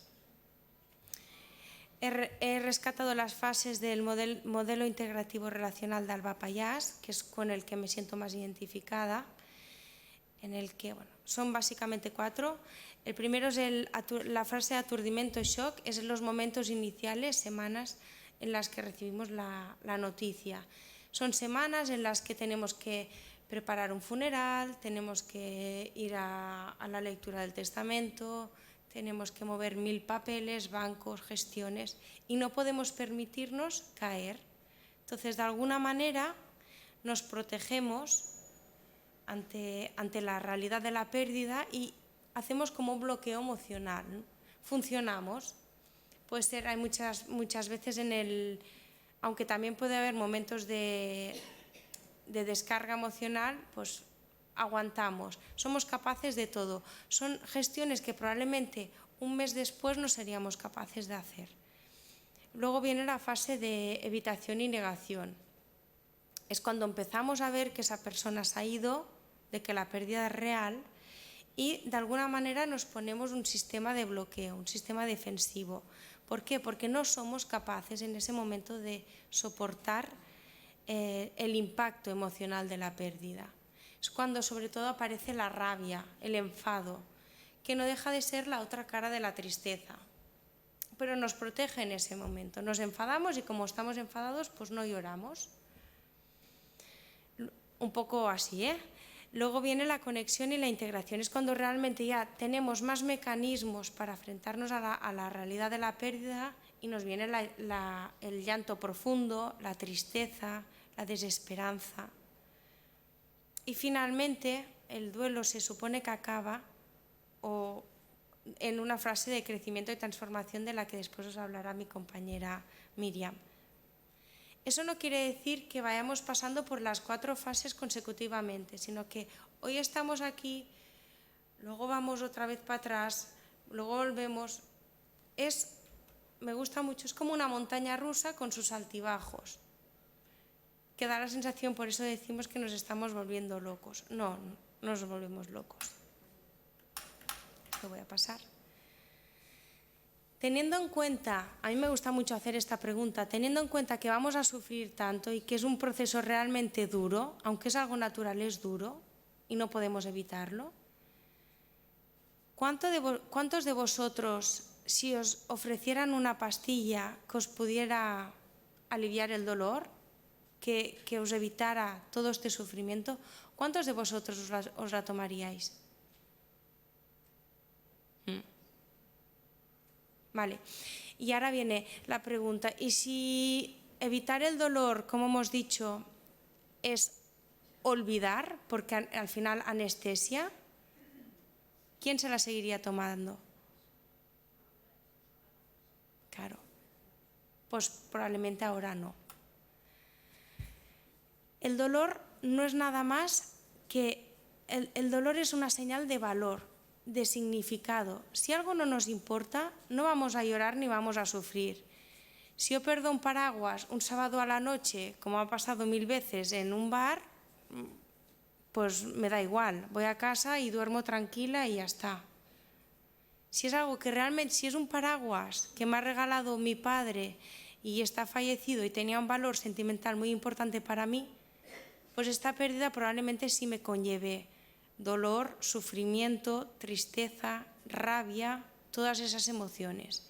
Entonces el dolor es necesario porque simboliza que eso era importante para nosotros y además nos orienta el camino a seguir. Suprimir y callar el dolor, como hemos dicho, pues no resuelve el duelo. El duelo se resuelve enfrentándonos al dolor, llorando, enfadándonos, chillando. Aquí vuelvo a la metáfora de la herida. Dime. Sí, me he saltado varias porque quiero llegar a la parte importante y no... Sí, al final lo paso rápido, tranquilo, pero quiero lo de ayudar y creo que es más importante porque es lo que veníamos. Bye. El dolor, por ejemplo, en las infecciones. Cuando tenemos una herida y nos empieza a doler, es señal de que se está infectando, ¿no? Y que nos indica el camino que tenemos que seguir. Pues tenemos que ir al médico, nos tenemos que tomar unos antibióticos y todo eso ¿para qué? Pues para evolucionar hacia la curación. Pues en el duelo es lo mismo. Eso no quiere decir que no nos podemos tomar pastillas. Sí que podemos tomarnos pastillas, podemos necesitar medicación, pero solamente para calmar el dolor cuando es un dolor muy intenso que no nos permite funcionar. Nunca debemos pretender que esta medicación nos anestesie. Y es que caemos otra vez en la sobremedicalización. A la que una persona llora, a la que una persona lleva unos días de bajón, va al médico y el médico por norma general pues puede pensar que está cayendo en una depresión, sin entrar más allá, sin valorar qué puede haber detrás de ese llanto. Probablemente si valorara todo lo que hay detrás, no le daría las pastillas que le da. Y ahora viene a lo que me quería centrar y luego volvemos a lo de atrás. ¿Cómo nos tenemos que cuidar cuando estamos viviendo un proceso de duelo? Muchas cosas ya las hemos visto. Tenemos que expresar nuestros sentimientos. Tenemos que poder hablar de cómo nos sentimos. Tenemos que poder llorar, tenemos que poder chillar, tenemos que poder enfadarnos, tenemos que permitirnos sentir todo lo que nuestra persona esté sintiendo en este momento. Preguntarnos el porqué 1000 veces, las que sean necesarias, mientras estamos buscando una explicación que probablemente nunca llegará. Eso es muy típico pues, cuando hay una muerte como un suicidio. ¿Y por qué lo ha hecho? ¿Y por qué a mí? ¿Y por qué él? ¿Y por qué sí lo tenía todo? Bueno, pues ese porqué es terapéutico. Cuidarnos, comer sano, dormir las horas necesarias. Si estamos cansados no funcionamos bien tampoco. Vivir el día a día. No tenemos que pretender pensar en lo que va a pasar dentro de un año, porque bastante tenemos con levantarnos cada día y salir adelante, ir a comprar, ir a trabajar, hacer la comida, como para plantearnos lo que va a pasar dentro de un tiempo. Pasar tiempo con quienes nos escuchan sin juzgar y se preocupan por nosotros. Es lo que hemos dicho, descubrir las verdaderas amistades. Probablemente nos va a enseñar quién es nuestro verdadero amigo y quién no. Quién quiere estar a nuestro lado y quién nos pensábamos que era un amigo y no lo es. Permitámonos decir no y evitar hablar con ciertas personas. Pues no me apetece estar contigo. O no me apetece que me preguntes esto. Bueno, pues permitímonoslo decirlo. Leer libros sobre duelo siempre ayuda. Recordar que es un proceso largo, no queramos correr, nos tenemos que dar tiempo, nos tenemos que dar espacio, nos tenemos que permitir todo el tiempo que necesitamos hasta integrar la pérdida.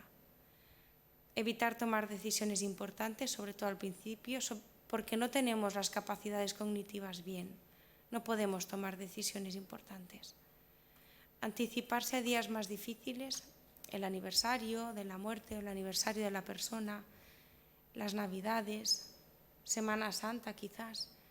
Pues si sabemos que van a llegar fechas importantes y que nos puede remover, que nos puede hacer daño, hablemos con quien estemos al lado y pedimos ayuda. ¿Qué podemos hacer ese día? ¿Cómo podemos recordarlo para que no nos haga tanto daño? Hablar con un grupo de apoyo es muy importante, suele ayudar mucho, y en caso de necesidad, pues buscar un profesional experimentado. ¿Y cómo podemos ayudar nosotros si tenemos a alguien a nuestro lado que está pasando por un proceso de duelo? Muchas veces nos sentimos impotentes. ¿Cuántas veces vemos a alguien que ha perdido un ser querido, lo vemos por la calle y nos da apuro? ¿Qué le digo? ¿Cómo me acerco a él? Incluso conozco personas que se cambian de cera para evitar encontrárselo. Pues no hace falta decir nada tampoco. Escuchar, sin juzgar. Porque como hemos dicho, cada persona es diferente y no quiere decir que lo que uno haga esté bien y lo que uno haga esté mal. No, todo es correcto.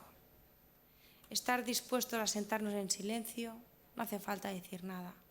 Acompañar. Aceptar la intensidad de su dolor y sentimientos. Tolerar la incansable búsqueda del porqué. No hace falta que nosotros demos respuesta, simplemente que escuchemos. Nombrar a su ser querido. Si la persona no quiere hablar de él, si la persona se siente incómoda hablando de él, ya nos lo dirá. Pero si no le nombramos, si hacemos ver que esa persona no ha existido o no lo nombramos, es que no ha existido y esa persona pasa al olvido, y eso suele hacer mucho daño a las personas que están viviendo un proceso de duelo. Evitar preguntar detalles sobre las circunstancias de la muerte. Qué típico es cuando ha habido, por ejemplo, un suicidio y se habla, ¿y cómo fue? ¿Y quién se lo encontró? ¿Y cómo se suicidó? Pues, ¿qué nos importa? No nos importa, es morbo todo esto. No juzgar ni opinar. Decir un no sé qué decir es muy correcto. Es mejor decir esto que no decir expresiones que luego vamos a ver que no sirven de nada y que añaden más dolor todavía. Acercarnos a la persona, ofrecernos nuestra mano, un abrazo, decir estamos aquí. Tomar la iniciativa, llamar nosotros, no esperar que la persona nos pida ayuda. No hace falta insistir mucho, pero sí de vez en cuando recordar que estamos allí. Porque es muy común que las personas estén a nuestro lado las primeras semanas, pero que luego se cansen y desaparecen. Yo ya le he dicho que cuando quiera me llame, ya. Pero ¿y si no lo hace? ¿Por qué no vuelves a intentarlo al cabo de un tiempo? Ofrecerse para ayudarle en las tareas cotidianas, sobre todo en los momentos en que una persona está en un desbordamiento emocional importante o no tiene ganas ni fuerzas para salir de casa, de la cama. Pues venga un día y hacemos juntos la cocina. O venga, te ayudo a hacer la lista de la compra y nos vamos juntas, si te apetece. O ya voy yo hoy. Esas cosas se agradecen mucho. Prolongar la ayuda en el tiempo. Lo que hemos dicho, estar allí permanentemente.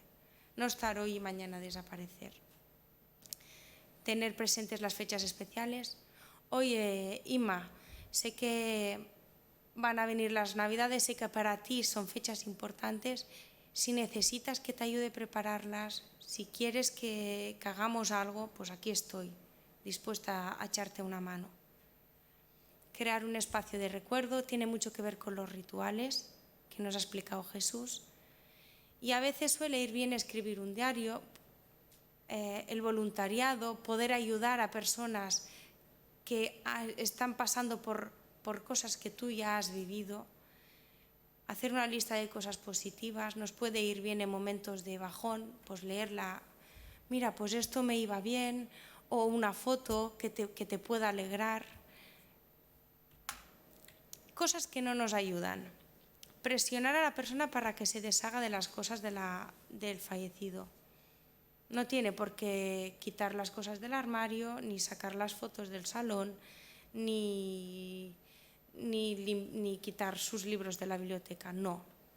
Ya lo hará cuando la persona se vea capaz de hacerlo, y nosotros podemos ofrecernos para cuando la persona quiera estar a su lado, pero nunca forzar. Tampoco debemos decirle cómo debe sentir. Hombre, ya ha pasado 6 meses, pues ya podías volver a trabajar, ¿no? Ya va siendo hora que empieces a hacer la vida normal.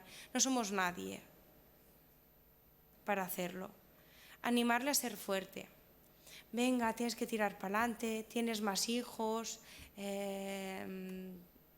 cosas así, no. Hacer comparaciones con otras pérdidas tampoco, nunca. Cada pérdida es diferente. Tratar de encontrar algo positivo. Es lo típico de se muere el otro, hay un progenitor muerto, se muere el otro y decimos, ahora están juntos en el cielo, ahora están más unidos. Pues a mí igual no me está ayudando que me estés diciendo esto, porque preferiría tenerlos aquí. Presionar a hacer cosas, venga, sal, llevas 6 meses encerrada en casa, estamos cansadas ya de decirte que te vengas a tomar el café o jugar a cartas. No, debemos respetar a cada persona su momento. Presionar para que la recuperación sea antes, lo mismo. Tratar de mantener a la persona siempre ocupada, no. La persona también tiene que estar en contacto con ella misma, en contacto con su dolor, con sus sentimientos. Cambiar de tema, porque cambiar de tema es porque nos incomoda a nosotros. ¿Cuántas veces nos explican algo, se nos pone a llorar y nos sentimos qué incómodo, ¿no? Pues intentamos cambiar de tema. Venga, vamos a cambiar de tema, hablamos de otra cosa más alegre. No, igual esa persona ha sacado el tema porque necesita realmente hablar de esto ahora mismo. Pues démosle el espacio para hacerlo. Y las malditas frases de las buenas intenciones, que decimos todos y que únicamente añaden dolor, como pueden ser. Seguro que nos suenan, ¿eh? Ahora tienes que ser fuerte, el tiempo lo cura todo, seguro que lo superarás, intenta distraerte, ahora ya no sufre, a él o a ella no le gustaría verte así, así es la vida, ¿qué le vamos a hacer? Tienes que recordar las cosas buenas. No te tortures tanto, nadie te lo va a devolver. Eres joven, todavía puedes rehacer tu vida. Eso es típico cuando, sobre todo en muertes durante el embarazo. Bueno, todavía eres joven, todavía te puedes quedar embarazada ya. Pero yo tenía un proyecto con esa persona. Aunque no estuviera físicamente, estaba dentro de mí, ¿no? Tú no la ves, pero estaba. El primer año es el peor, luego todo pasa. Sé cómo te sientes. Cuando murió no compares. Cuando murió tú, lo que sea, era una cosa, esa persona es otra. Y el te entiendo. Y he oído en consulta al terapeuta decir, la persona expresar, es que estoy muy triste, no puedo ni moverme de la cama, y el terapeuta decir, te entiendo. Y la persona decir, tú no me entiendes. Tú no me entiendes, nadie me entiende, solo sé yo lo que estoy pasando. Eso es. Y quería acabar la ponencia diciendo esta frase que me gusta mucho, que es, cuando en el camino de la vida no puedas avanzar, no me des consejos, dame tu mano y déjame llorar. Es que ricasco.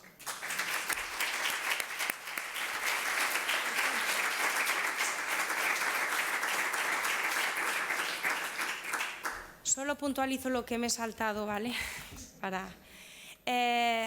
Explicaba que, bueno, las pérdidas no son únicamente de personas ni por muertes, pueden ser pérdidas porque nos vamos a trabajar a otro sitio, dejamos la ciudad, dejamos el colegio, dejamos los amigos, o materiales, porque se nos ha roto un pañuelo al que teníamos mucho cariño, o lo que he dicho antes del paraguas, de repente perdemos un paraguas que tenía un significado.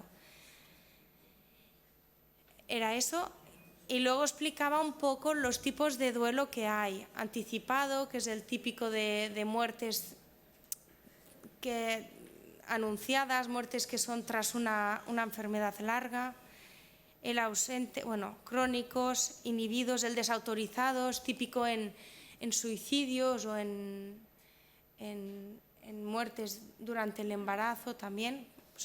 O en un amante. Un amante no puede llorar la muerte de su amante. ¿Por qué? Porque nadie sabe que existía.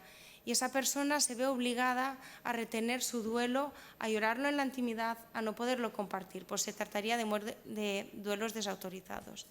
Era solo esto, ¿vale? Nada más. Bueno, este es un tema que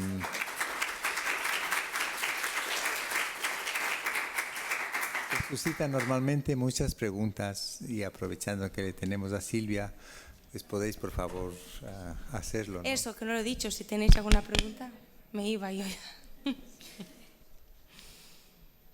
Si queréis compartir algo, si queréis preguntar, intentaré. Dime.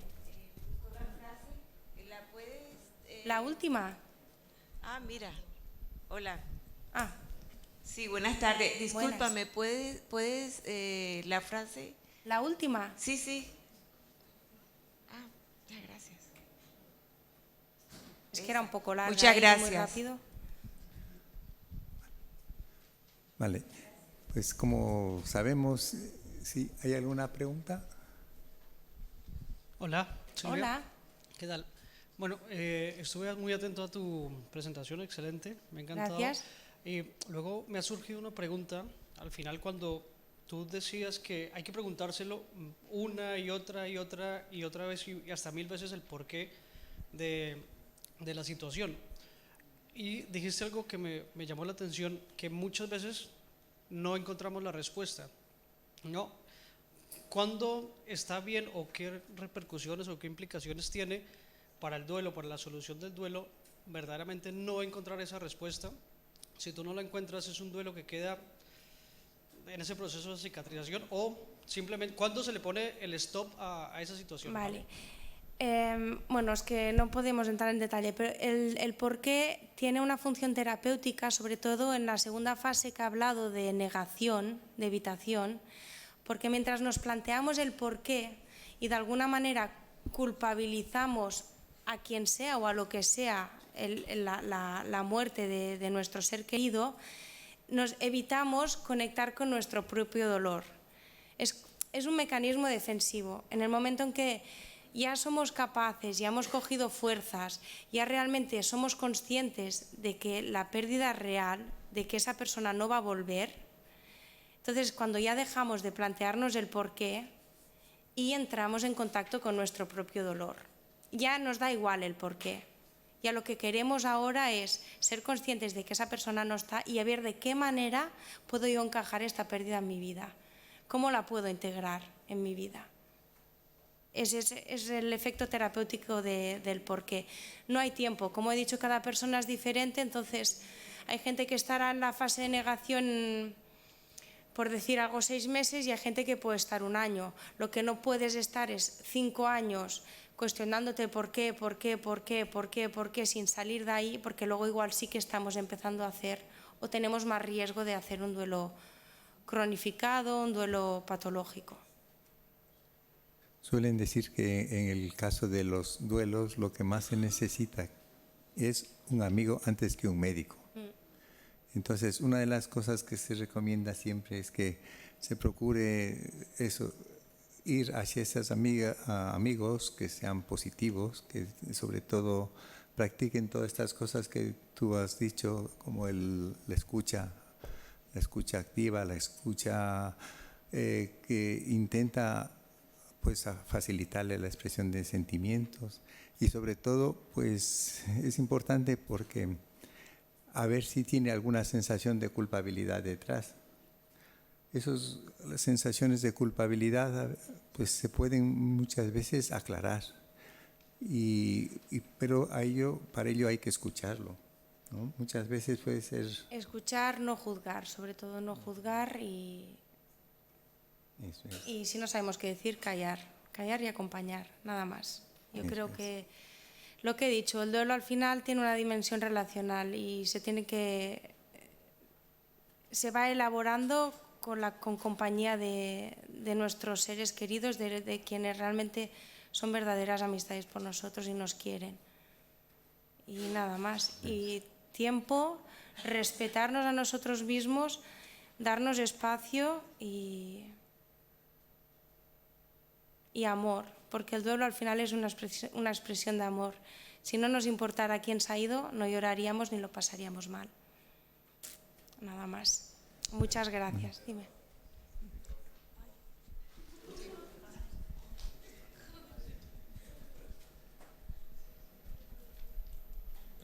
Vale. Me he sentido muy identificado con una de las frases de las buenas intenciones. Sí, aquí están. Yo la utilizo con toda la buena intención. Sí, la sexta. Es un recurso que yo utilizo mucho. ¿No? Pues a él le gustaría verte así. Hombre, tampoco la digo así tal cual, ¿no? No, yo creo que trato de darle la vuelta un poco y digo algo como: esa persona estaría orgullosa si hacemos esto o lo otro. Como que le estamos honrando si tiramos para adelante.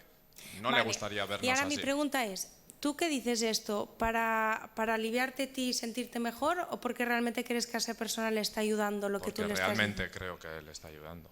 Bueno, en principio le estás diciendo algo que tampoco sabes. O sea, le estás animando a que se encuentre mejor de alguna manera, porque la otra persona o no le gustaría verle así o estaría feliz si le viera de otra manera, o como lo quieras llamar. No suele ayudar. Las personas cuando van a consulta te suelen traer toda esta retahíla de frases, porque en ese momento no nos van a decir nada, pero luego puede ser que estas frases dentro de su cabeza vayan tiqui, tiqui, tiqui, tiqui, tiqui. Y probablemente el decir le gustaría verte de esta manera o no le gustaría verte así, luego esa persona se esfuerza mucho más de lo que ella quisiera para no estar como realmente ella ahora mismo necesita estar. Yo te digo, son frases que al final nos traen a consulta y con las que, bueno, ellos mismos nos dicen que no les están ayudando nada, al contrario, que les hacen sentir peor.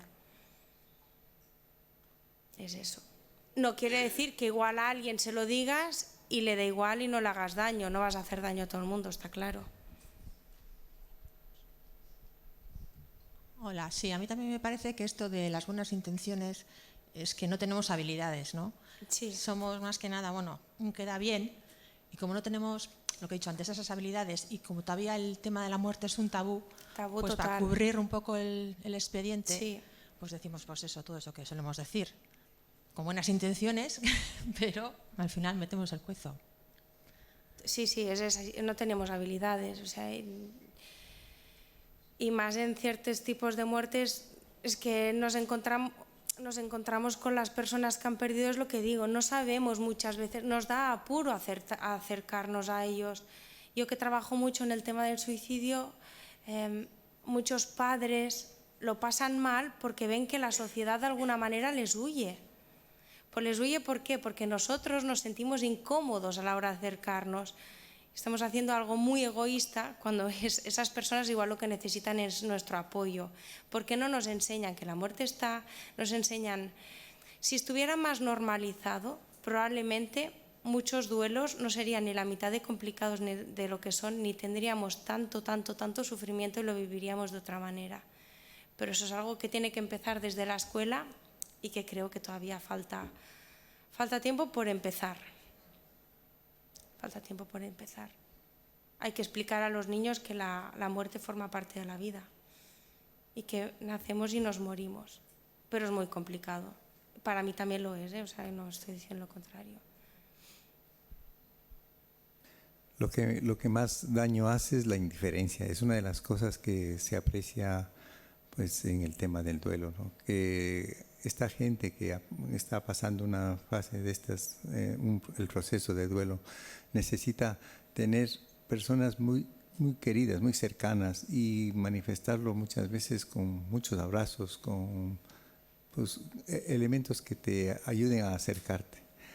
Es una de las cosas que como médico normalmente hemos sentido, ¿no? Cuando acaba de morir alguien, pues normalmente si has tenido relación con él, notas que se acerca mucho más a ti, especialmente si has podido atenderle en la fase final. Es una de las cosas que se observan también es que si las personas han podido atender al ser querido adecuadamente durante la enfermedad, tienen unos duelos mejores. Entre otras cosas, por lo que decimos, se evita la culpabilidad. Y por otro lado, porque también los médicos intentamos pues, reforzar eso, todo el comportamiento tan positivo que tuvo la persona con su ser querido. Entonces, eso es una de las cosas que reduce digamos, quita o anula o disminuye la culpabilidad, que es lo que ayuda a salir adelante, ¿no? Y luego hay eso que hay que ayudarle a recordar también las buenas cosas de la persona, porque uno puede construir, hacerse un archivo con los buenos pensamientos, con las buenas acciones de la otra persona. Y así, cuántas veces se dirigen a ti y tú puedes tocar alguno de esos aspectos, es una forma para cargar esa carpeta de hechos positivos con los que es más fácil archivarle a una persona, el recuerdo de una persona. Sí, en eso de las habilidades es mejor preguntar, ¿te puedo ayudar en algo? ¿Estás bien? ¿Necesitas algo? Aquí estoy. Y callar, y es lo que hemos dicho, estar, acompañar. Y lo de insistir, lo que he comentado, pues demostrar que sigues estando ahí, demostrar que son experiencias de la vida que al final, como hemos comentado, nos enseñan quién verdaderamente está a nuestro lado, quién realmente nos quiere. Y nos aparta muchas personas de nuestro camino, por supuesto, también. Pero bueno, si se apartan, pues será por algo, me gustaría pensar. Bueno, muchísimas gracias. Sí. Espera, está... ¿Qué hora es? Hola, buenas tardes. La frase, la 7, así es la vida. Ay. Es que es así la vida. Hombre, no le vas a decir eso a una persona que ha tenido un fallecimiento por suicidio, pero que ha tenido un fallecimiento por normal. Pues es que la vida es así. Mira, ayer mismo que os he comentado, me encontré esa chica que había perdido a su marido ahora 2 meses. Cuando me abrazó, me dijo, es así, la vida es así, le ha tocado a él. Y me lo dijo ella misma. Y yo me quedé un poco sorprendida, pero realmente es un mecanismo de defensa. A ella le interesa ahora mismo, que es tan reciente y que no puede afrontar la pérdida como pues, probablemente ella necesitaría, pensar esto, porque si no pensara esto se hundiría. Decir la vida es así, bueno, pues en principio no es lo más idóneo, a no ser que haya detrás, por ejemplo, algunas creencias espirituales o religiosas o lo que quieras llamarle, pues que sustenten esta frase, pero en principio no suele ayudar. Yo, como digo, no es esto la Biblia, ni mucho menos. Yo estoy transmitiendo lo que nos transmiten a nosotros, que no va bien. Pero igual hay gente que le da igual, que decimos esto y no se inmuta. También es verdad que hay gente que le puede hacer daño. Entonces, sabiéndolo, pues si podemos evitarlo y buscar otros recursos, creemos que es mejor. Mi abuela tiene 90 años. A mí si se muere y alguien me viene y me dice, así es la vida, pues probablemente lo primero que voy a hacer es echarla del tanatorio directamente. Porque si algo tiene el duelo también es que nos hace mucho más sinceros y mucho más auténticos. Nos hace encontrarnos con nosotros mismos.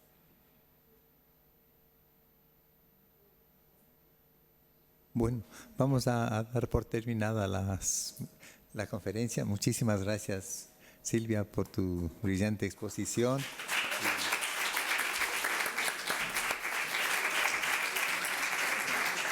Y seguimos ahora con nuestras 2 compañeras, Alasne y Mila, que nos van a disertar sobre el duelo en la época que vivimos de telecomunicaciones.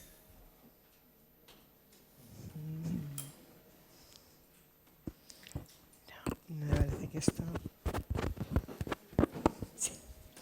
¿Funciona? Sí, funciona.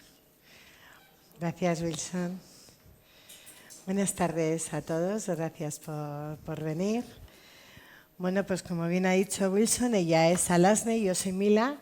Ambas somos técnicos en cuidados de enfermería en Fundación Oncológico A. Y bueno, hoy hemos presentado un trabajo sobre el duelo y la tecnología.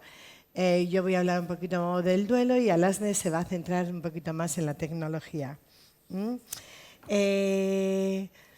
Para empezar, pues vamos a repetirnos un poquito, os vamos a decir qué es el duelo, más breve, por supuesto.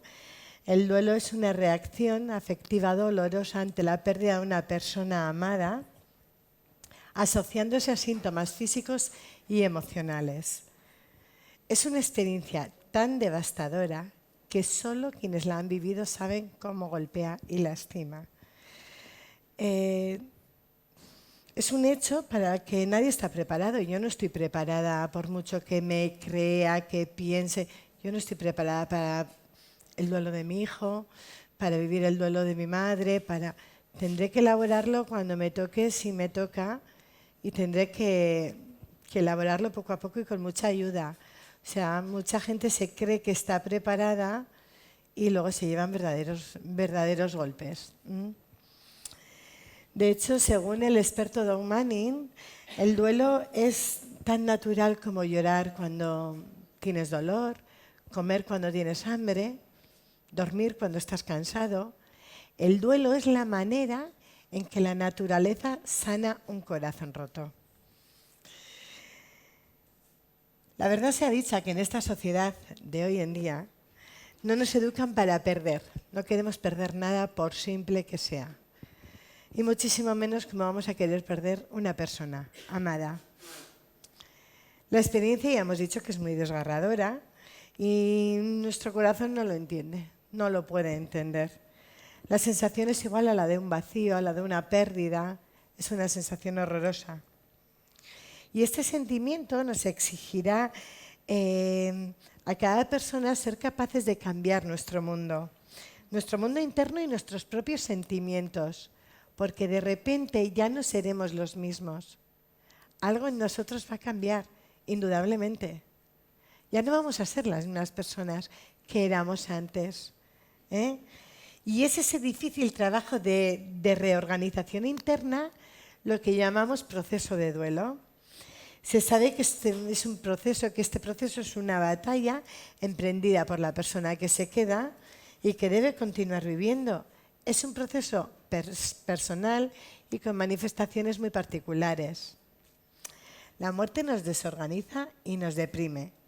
Sin embargo, el duelo es un paso necesario y una condición indispensable para que poco a poco la persona que queda pueda regresar a sus actividades y reorganizarse física y emocionalmente, reaprendiendo a vivir y a convivir con todos los cambios que la muerte de nuestro ser querido ha provocado en nuestra vida. Tal vez el cambio más difícil sea el de aprender a vivir sin ese ser querido. Esto implica tener que aprender a vivir de una manera diferente, incorporar una nueva identidad, porque ya lo hemos dicho, no eres la misma persona. Se desencadenan muchos cambios físicos, pérdida de apetito, de sueño, dolor de cabeza y de estómago, cambios emocionales, lloramos, no nos podemos concentrar, estamos mal. Nuestro comportamiento también va a cambiar. Por lo tanto, debemos tener un cuidado especial a la salud en esos momentos de duelo. Debemos de pensar un poquito más en nuestra salud, algunos más que otros. De 30 años, hace unos 30 o 35 años, España ha encerrado en un cajón la muerte y todo lo que le rodea. Es nuestra humilde opinión. Todo está encerrado en un cajón. En vez de los tradicionales velatorios que se hacían antes, velatorios donde venían los vecinos, nosotras lo hemos vivido, venían los vecinos, te traían comida para que tú no tuvieses que preparar comida, pudieses velar a tu difunto, se ocupaban de tus hijos. Hoy en día tenemos que ir a velar a nuestros difuntos a tanatorios que están preparados para ello, que la mayoría están a las afueras de las ciudades y, algo muy importante, con horario comercial. Nosotros no podemos velar a nuestros difuntos a la noche. Y a mucha gente le puede hacer muchísima gracia. Para mí es muy serio. Que yo no pueda velar a mi difunto a la noche, a mí me parece muy serio. Porque yo tengo que escoger si lo puedo velar o no. Porque no me parece que esto es algo muy serio por lo que pasamos la mayoría de las personas. En lugar de aquellos camposantos de espléndida estatuaria, se impone el modelo anglosajón de lápidas casi invisibles, cementerios jardines, que les llaman. El luto de décadas pasadas se ha sustituido por la forzada normalización que pretende dar carpetazo al dolor en un tiempo récord. ¿Saben que en muchas empresas yo tengo los mismos días si operan a mi hijo de anginas que si fallece? A mí me parece gravísimo. Vale, luego me podré coger la baja, pero que me den los mismos días. El hecho de que alguien haya pensado que te den los mismos días, es que me parece que es referente al duelo. Estamos haciendo algo tan mal en esta sociedad. Estamos dejando pasar tantas cosas que creo que teníamos que reorganizar todo esto. Y en vez de la paulatina asunción de la pérdida, que dura, según los expertos, algunos expertos, de 12 a 18 meses, jamás menos de 6, lo que hacemos es ir al médico a que nos dé algo porque estamos tristes y a ver si el médico nos puede aliviar este sufrimiento que tenemos, como bien ha dicho nuestra compañera. De hecho, es lo primero que hacemos. Cuando alguien fallece, lo primero que hacemos es ir al médico de cabecera, que está muy bien, que debemos de ir, que él debe de saber que nosotros estamos en duelo para muchísimas otras cosas, pero lo primero que hacemos es ir al médico para que nos quite el dolor. Hace unos días estuvimos hablando con una amiga nuestra que está elaborando el duelo por la muerte de su madre, muy reciente, y nos dijo que su padre y ella habían ido al médico para ver si él les podía ayudar. El médico de cabecera les dijo que no les iba a derivar a salud mental, porque allí se trataban otras patologías, y que no les iba a dar tratamiento. Que les derivaba a unos psicólogos especialistas en duelo, porque estaban en duelo y lo tenían que elaborar. Ole por ese médico, que yo no sé si he conocido a ningún otro, que se ha dado cuenta que un psicólogo especialista en duelo les iba a ayudar. ¿Qué es lo que necesitaban? Alguien que les guiase un poquito. Porque si no, tenemos que dar palabra al dolor.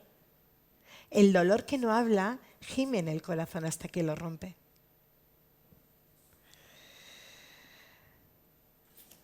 Lo he dicho antes, nosotras hemos vivido lo que la gente te ayude. A nosotras, hace 5 años, nos falleció un primo joven, una muerte repentina, un infarto fulminante, y era presidente de la sociedad, de una sociedad gastronómica, y vivía arriba de la sociedad, en el edificio de arriba. Bueno, sus amigos se encargaron, todos tenían que ver con la sociedad, se encargaron de anular todas las reservas que había para ese día. Nos fueron acogiendo cuando íbamos llegando, porque claro, fue algo como muy brutal.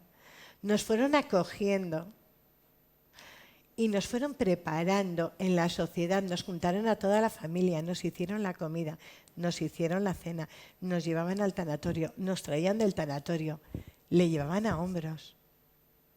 O sea, porque ellos creían que el bombero, que era nuestro primo, era un homenaje a él cuidar así de su familia.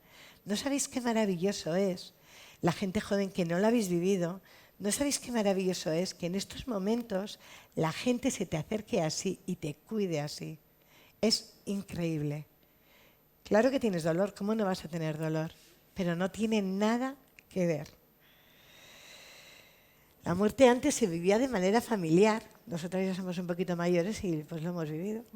Se vivía de manera familiar y la persona fallecía en casa, rodeado de sus seres queridos, de los niños también, que eran parte de la familia. Y toda la familia era partícipe de la enfermedad y del fallecimiento de esa persona. Eso se llegó a denominar el rito de la habitación. Perdón. Yo tengo un hijo que tiene 26 años ahora mismo. Nosotros vivíamos en un pueblo de 4.000 habitantes, tampoco era un pueblo muy chiquitín. Cuando mi hijo tenía 5 años, más o menos, lo buscábamos en el colegio y nos íbamos a la plaza, todas las madres con los niños. En la plaza estaba la iglesia. Cuando las campanas de la iglesia tocaban a difunto, los niños cogían los balones y se sentaban en los bancos. Nadie les tenía que decir nada. Pasaba el féretro a hombros delante de los niños y los niños seguían jugando. Los niños esperaban a que acabase el funeral. Volvía a pasar el féretro y cuando el féretro cruzaba, doblaba la esquina, los niños volvían a coger el balón y volvían a jugar. La plaza volvía a cobrar vida. Esa es la mayor muestra de respeto que yo he vivido y fue por parte de los niños. Y lo hacían de forma natural. A los niños no había que decirles nada, porque ellos iban viendo.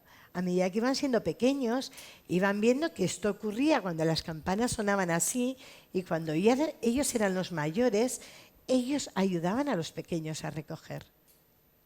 Era todo muy natural.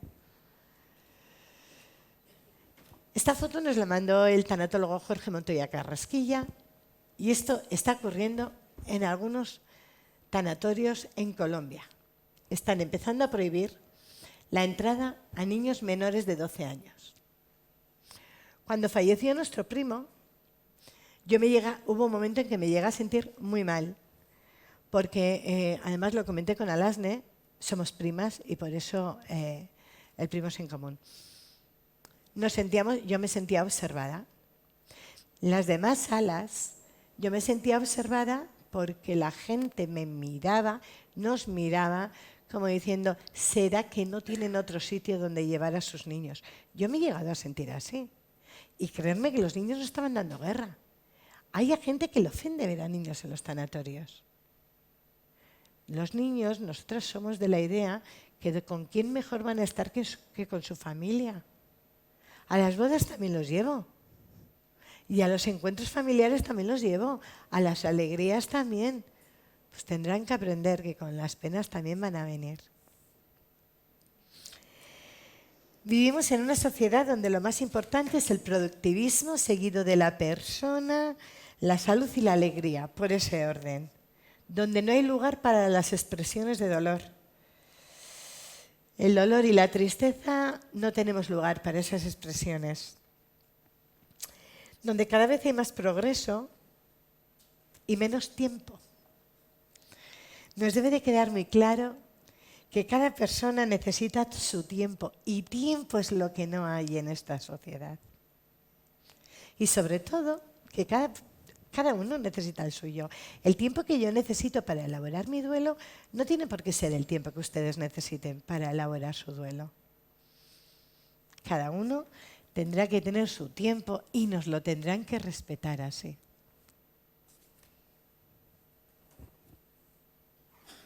Así vivimos hoy en día en esta sociedad.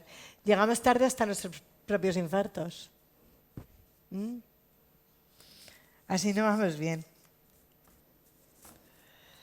Bueno, Mila os ha explicado lo que es un duelo, cómo era antes, lo diferente que era antes, cómo se vivía de una manera más familiar, más entrañable, si me permitís la palabra.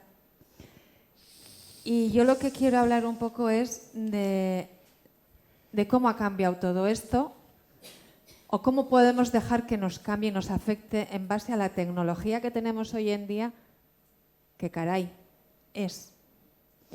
Me gustaría hacer como un simulacro de un fallecimiento, un adiós, una despedida, un continuar con la vida viendo qué pasa con la tecnología. Empezamos por recibir la noticia del fallecimiento de la persona y dependiendo del grado de afecto que nos una con ella, pues la podemos recibir en persona porque hemos mantenido un contacto durante todo el proceso, la podemos recibir por una llamada telefónica, la podemos recibir por WhatsApp. Yo he recibido notificación de fallecimientos por WhatsApp. Nos podemos enterar que una persona ha fallecido por Facebook. Ya sé que suena un poco fuerte, pero nos ha pasado, ¿verdad, Mila? Yo me enteré del fallecimiento de un tío mío, muy cercano, por Facebook. Porque falleció de madrugada, no nos querían llamar hasta las 8, 8:30, pero un primo nuestro, que se enteró antes, lo colgó en Facebook. Y así fue como nos enteramos. Bueno, yo quiero pensar que él tenía la necesidad de compartir con alguien. Y el único medio, la única herramienta que él encontró en ese momento fue el Facebook. Ya nos cuento de gente famosa y cosas así que te enteras. Vale, hemos recibido la noticia, con lo cual tenemos que dar el pésame. Volvemos a lo mismo, yo puedo dar el pésame con un abrazo, con una mirada, con un apretón de manos, con un estar físicamente al lado. Puedo dar el pésame lo mismo con una llamada de teléfono. Oye, mira que me he enterado, ya me has dicho, Jolín, te acompaño en el sentimiento. Lo podemos hacer por WhatsApp. Yo, la persona que me comentó que su madre había fallecido, le contesté por WhatsApp en ese momento. Al tiempo sí que llamé por teléfono y al tiempo estuve con ella. Lo podemos dar también, o podemos colgar nuestras emociones o lo que nos implica esa muerte en el Facebook también, en el Twitter, en lo que podamos elegir. Vamos al velatorio. Antes, como decía Mila, los velatorios eran en casa, en los domicilios, donde había una intimidad, donde cada cual era dueño de su espacio y de los movimientos que hacía dentro de ese espacio. Hoy en día nos vemos, entre comillas, obligados, porque si quieres hacer un velatorio en tu casa a tu ser querido, afila los cuchillos y saca las uñas, porque lo primero es no, ¿vale? Te tienes que ir a un tanatorio. Te preparan muy bien la sala, te preparan muy bien la zona de estar. No tienes un acceso directo a la persona fallecida, ya no la vas a volver a tocar, no la vas a volver a besar. Para mí es algo importante, ¿eh? Y vamos a compartir unas salas comunes con otras personas que estarán en la misma situación que pueda estar yo. El otro día, hablando con una compañera, hablando de esto, nos comenta que, bueno, que cuando falleció su amona, una persona ya de edad, estaban en el tanatorio y al lado había otras personas sintiendo dolor y velando a la persona que tenían allí, que era una persona mucho más joven. Entonces el primer sentimiento fue de esta chica, de esta compañera: no tengo derecho a sentirme como me siento. ¿Cómo se sentirán estos de al lado que han perdido a alguien mucho más joven, ¿no? Yo lo primero que dije es, o sea, no puedes permitir que te pisen los sentimientos y las emociones. Y creo que en los tanatorios puede estar sucediendo esto, ¿no? La comparativa. O sea, ¿me puedo sentir mejor? ¿Me tengo que sentir peor? ¿Cómo me tengo que sentir? Si me siento mal, ¿vale? Es algo que yo lo vivo así, ¿eh? Para mí me pisan muchas veces mis emociones. No sé si habéis oído hablar del libro de firmas. Antes, los libros de firmas, yo me acuerdo cuando era pequeña y venías del colegio y te encontrabas la mesa en el portal con el faldón y el crespón negro y un libro con la información de la persona que había fallecido.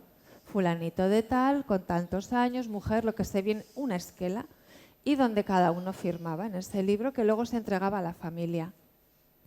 Bueno, pues ahora existe el libro de firmas digital.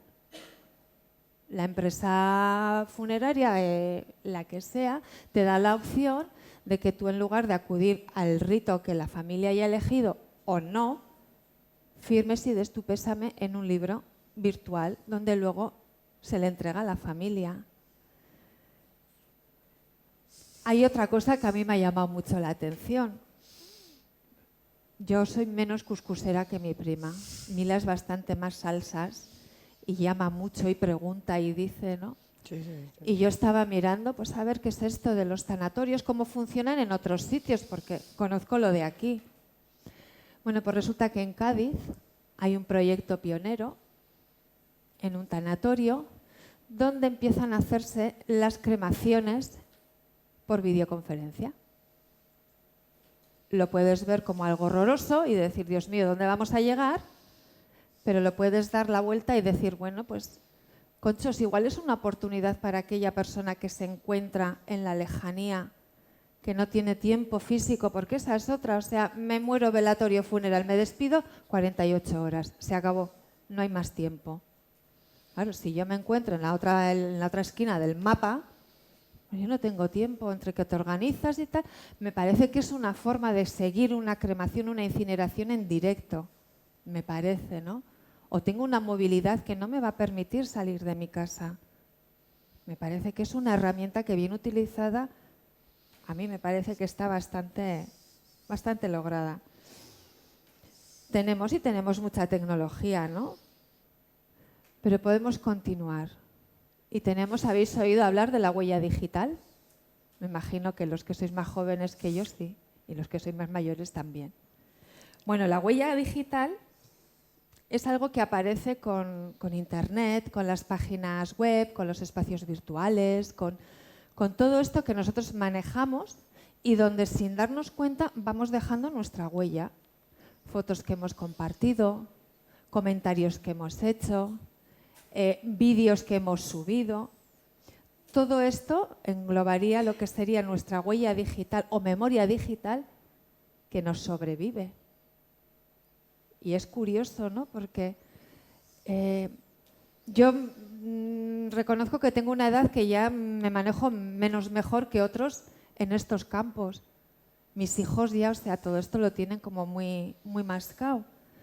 Pero yo me pongo en la situación de que voy a fallecer yo, porque siempre le pongo a mi marido, y yo creo que ella me mira un poco mal. Fallezco yo, tal que hoy, en julio es mi cumpleaños, mi marido está salseando lo que sea en su ordenador y le aparece, felicítale al Asne porque hoy es su cumpleaños. O sea, y no somos conscientes del daño que eso nos puede hacer. Porque no es intencionado, ¿eh? No digo que esto sea para, venga, te voy a meter más la puya, no. Son cosas que lo mismo que biológicamente tenemos la necesidad de cerrar los círculos, se está dando la necesidad de cerrar el círculo virtual que vamos creando. Hay empresas, entidades que se dedican a esto, a recoger todos nuestros datos que pueda haber en la nube navegando, recogerlos, cerrarlos, notificar a todos los contactos de la persona fallecida de este suceso, de que ha fallecido, ¿vale? Para no encontrarnos con situaciones de, oye, hace 15 años que fulana y mengana se hicieron amigas en Facebook, por ejemplo. Más tenemos lo mismo que hay el libro de firmas virtual. Podemos dar el pésame o nuestras condolencias de manera virtual.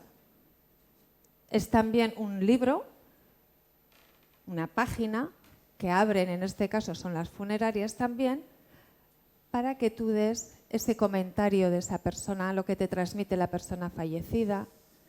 Le puedes hacer el comentario, por ejemplo, de jolín, me acuerdo cuándo fue la última vez que estuvimos. Es un pequeño recordatorio que se recoge y se entrega después a la familia. Otro avance tecnológico. Otro más. A la vez que escribimos el libro, a la familia le van a entregar el susodicho libro con una flor perpetua. No sé a qué os estará pareciendo todo esto. A mí me suena mucho a yo voy por aquí y tú vas por allá, y el medio que queda, el camino que queda entre los dos, en lugar de arrimarnos y juntarnos, lo vamos a cubrir con todas estas cosas. Ya que no me puedo acercar a darte el abrazo, te doy mi pésame online. Ya que no me voy a poder a darte el pésame en persona, pues mira, ya que encima pues te voy a mandar una flor. Que sí, que las flores se mandan, pero esto ya es, para mí, es como rizar ya mucho el rizo, ¿no? Existen también los blogs, está muy de moda lo de fulanita es bloguera y menganito está empezando a escribir un blog. Y tú dices, ¿qué carajos es esto? Pues el blog, ya sabéis, es un espacio web donde se van subiendo, se van metiendo información, contenidos concretos de manera periódica en forma de artículos, ¿no? De tal manera que yo cada vez que abra un blog, este blog, me voy a encontrar lo último que se ha publicado. Bueno, pues en relación al duelo hay bastantes blogs que ayudan. Yo he mirado bastantes y hay algunos que sí que merecen mucho la pena, de apoyo al duelo, de gente profesional donde te está indicando qué emociones vas a poder tú sentir, qué sentimientos te pueden aflorar, el coste emocional que vas a tener, porque lo vas a tener. Espacios web donde uno puede apoyarse. Digo apoyarse y no colgarse, ¿eh? De todas formas, todo este tema de la tecnología, me ha venido ahora a la mente, hacer también hincapié en la prensa y la televisión. Mi hijo tenía un amigo que era vecino nuestro que, lo pongo de ejemplo, pero es verdad, que se fue de voluntario a Brasil y allí lo asesinaron. Los telediarios, los periódicos, su familia no podía, porque en cuanto avanzaban un poquito el juicio, en cuanto bajaban un poquito, le han cogido. O sea, eso también es terrorífico, porque no les dejan. Hace un año que mataron a Hugo, ahora han cogido al asesino de Hugo. O sea, eso fue una pesadilla, un calvario. Y eso, pues también es parte de la tecnología. Antes, claro, como antes no podías acceder a todo esto, no ocurrían otras cosas, ocurrirían otras peores, ojo, ¿eh? Pero ahora todo esto... Perdón, un inciso. Correcto. Podéis interrumpir cuando os parezca, ¿eh? No solo ella. WhatsApp, el WhatsApp y el Facebook, los hemos convertido en herramientas habituales para comunicarnos. O sea, ya lo de llamar por teléfono es algo grave. Si te suena el teléfono es que algo ha ocurrido. Todo es Facebook, pero sobre todo el WhatsApp, ¿no? Damos y recibimos noticias por WhatsApp en todo momento, ¿no? A cualquier hora, no miramos el reloj. ¿Estará despierto o no estará despierto? Lo mandas. Cuando les parezca y lo crean oportuno, te pueden contestar o no te pueden contestar, ¿no? Es una manera de mantener también el contacto con la persona que se encuentra en la distancia. Yo no puedo irme de aquí a Madrid a darle un abrazo a Silvia, pero igual se lo puedo dar y mandarle un abrazo por el WhatsApp. Después ya veré cuándo le puedo llamar o podemos quedar. Podemos hacer muchas cosas. Es curioso porque hace poco Mila me contaba que un amigo suyo hace como 20 días o así le comunica que la mujer estaba muy mal. Y de ahí, pues, al poco tiempo ella mantiene una relación y una amistad con él. Y al tiempo, él le manda un WhatsApp diciéndole, ¿cómo se llama la mujer? Loli. Sí. Loli se ha ido. ¿Vale? No que ha muerto, Loli se ha ido. Entonces Mila, ante este mensaje, llama. El amigo descuelga el teléfono y Mila intenta mantener una conversación telefónica y se da cuenta que él no puede, porque se emociona al oír su voz. Y entonces le dice Mila, ¿te parece? Nos vamos a comunicar por WhatsApp. Y se comunicaron por WhatsApp en esos momentos tan duros que para él eran, y que lo estarán siendo. Pero es la única manera que ellos dos tuvieron de mantener esa conversación. A los 2 días así hablasteis por teléfono. Sí, fui, pero en ese momento necesitaba desahogarse, pero no podía hablar. Entonces, bueno, pues el WhatsApp fue una buena herramienta para ese momento. Que todo esto está muy bien, que sí, que ahora no nos vamos a fustigar porque tenemos un móvil con WhatsApp, con Facebook, con el Twitter, que no, que todo en su medida está muy bien, pero nada sustituye al abrazo físico, nada te va a sustituir el poder estar con alguien que te permita llorar, que te escuche, que tú llores. Esto, el WhatsApp y todo lo demás, no te lo va a sustituir, ¿no? ¿La tecnología te proporciona cosas y ayuda? Sí, y mucha, por supuesto, y muy valiosa además. Cada uno lo valorará y lo catalogará a su medida y según las necesidades que uno mismo pueda tener, ¿no? Porque yo cuando la madre de esta compañera fallece y ella nos lo notifica por WhatsApp, la distancia que yo física, que yo sentía para con ella en el momento que yo le mando el WhatsApp desaparece. Yo lo sentí así. Yo le mando mi pésame, le mando... Y esa distancia desaparece. Porque pienso que además yo sé dónde quiero estar, dónde tengo la necesidad de estar y con quién quiero estar. Pero es que muchas veces el ritmo de vida que llevamos nos arrastra a tener que estar en otro sitio, en otro momento y con otras personas. Pero lo que yo hago por medio de la tecnología no lo voy a poder sustituir. No es sustituible, no me va a dar pie a que lo demás lo retire y lo meta, como dice Mila, en un cajón. Porque yo soy de las que tengo necesidad de, pues bueno, me acerco a ti, aquí estoy. Si quieres un abrazo, lo tengo para ti. Si quieres hablar, estoy. Si quieres llorar, lloramos. Porque si somos capaces de reír juntos, seremos capaces de llorar juntos. El duelo es un proceso que lo vamos a tener que elaborar, nos guste o no nos guste. Si queremos avanzar, lo vamos a tener que elaborar. Cojamos todo lo que la tecnología nos ofrece y hagamos que sea una herramienta útil para nosotros, que no sea un muro donde nos escondamos detrás, que no sea el WhatsApp el único medio de comunicación que yo vaya a tener, que no sea el Facebook el hilo que me mantenga atada a la persona que se ha ido, porque eso ocurre, y ocurre más de lo que nosotros podemos pensar, ¿eh?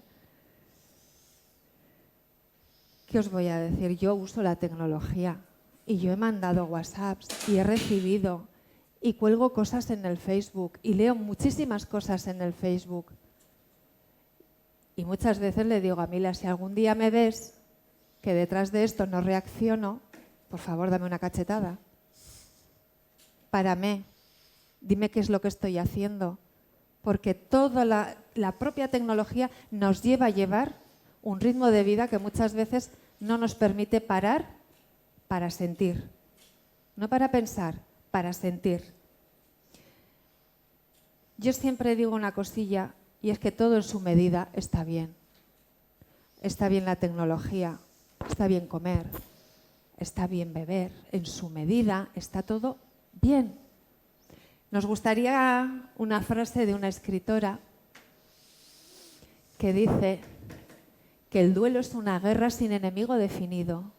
Es muy tentador darle la espalda, pero tú, que luchaste con tanta fuerza contra tu enfermedad, te merecías que yo mirara el duelo cara a cara. Y muchas veces es lo que no hacemos, mirar cara a cara. Y es lo que os queríamos contar. Si tenéis alguna pregunta, alguna duda, aquí estamos para intentar responder. Gracias.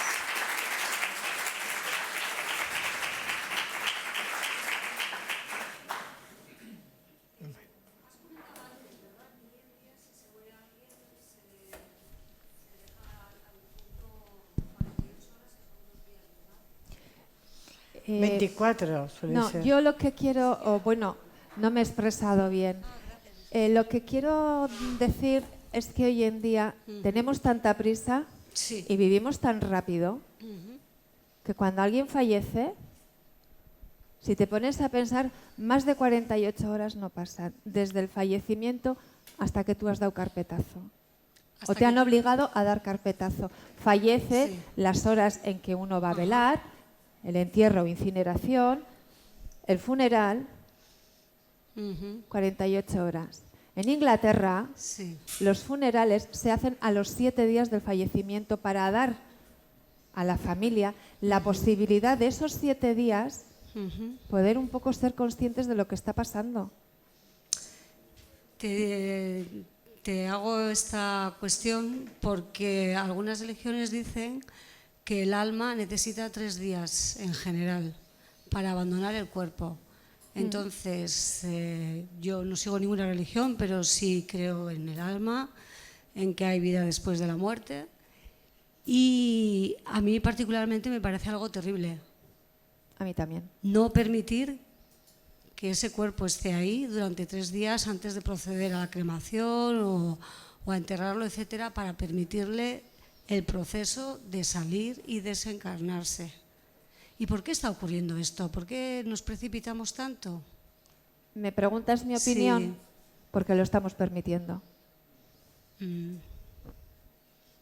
Porque nosotras tenemos una pelea nuestra de conseguir. De Madrid hacia abajo, en Madrid tampoco ocurre. Más hacia esta zona del norte, velar a la noche no se te permite. Sí, es otra cosa terrible.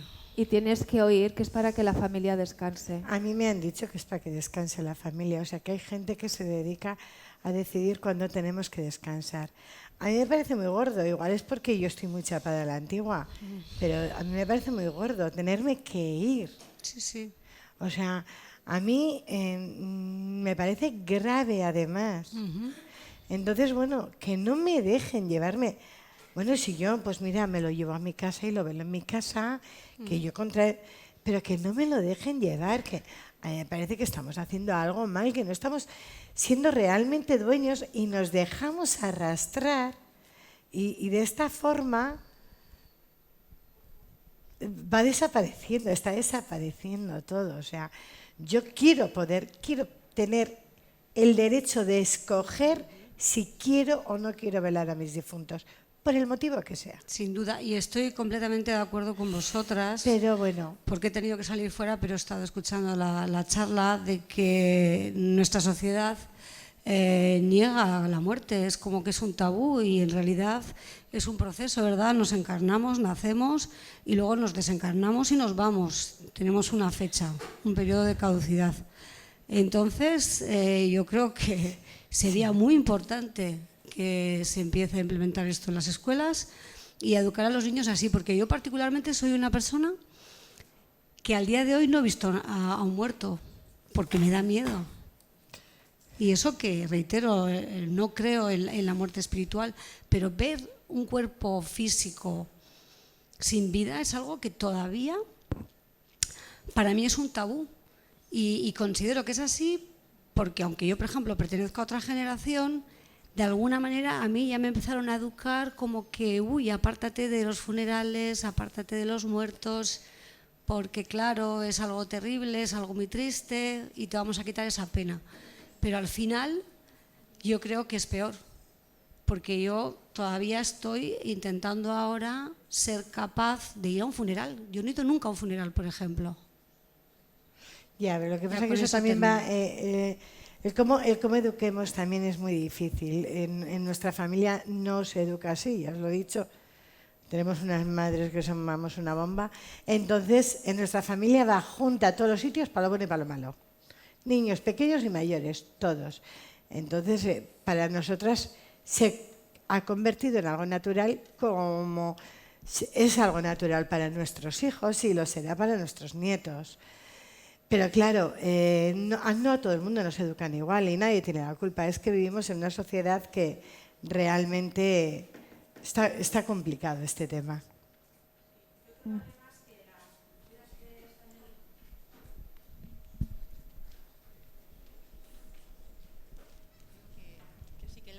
la cultura de los pueblos es muy diferente a la cultura de las ciudades, por supuesto. Yo también estoy de acuerdo con vosotras, que seremos de la misma quinta más o menos, que sí que es verdad que cuando pasaba el coche fúnebre, yo me acuerdo que pasaba delante de mi casa cuando iba al cementerio y todos parados, santiguándonos y la pera. Eso es. Y no jugábamos hasta que mi madre nos decía, venga, ya ha pasado, entonces seguíamos otra vez a jugar.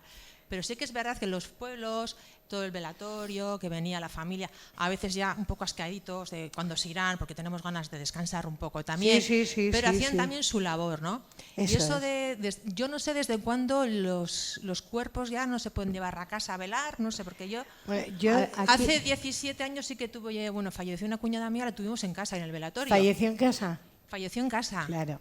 Si tú falleces en un hospital, o sea, es que estoy informadísima, he llamado a todas las funerarias de aquí a Madrid. Si fallece en un hospital, no te dejan llevarlo en casa. En Bilbao te dan una posibilidad, pero si fallece en un hospital no te dejan.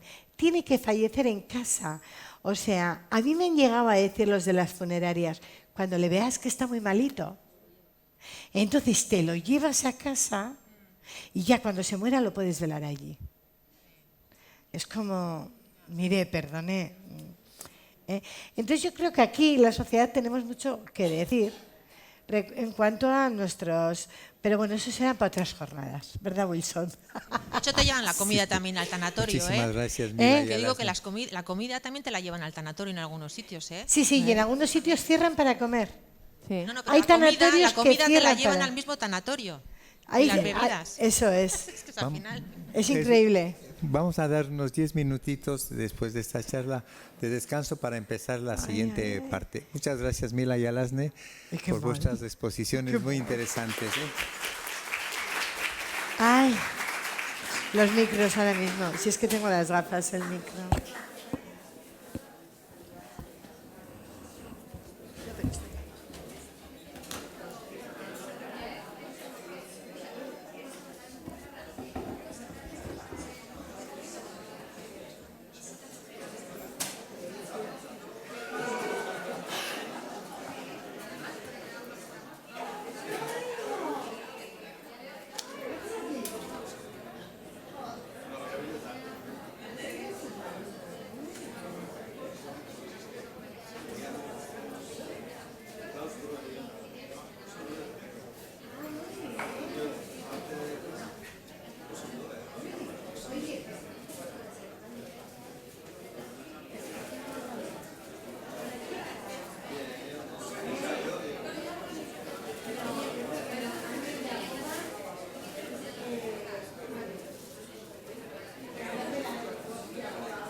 Bueno, vamos a continuar.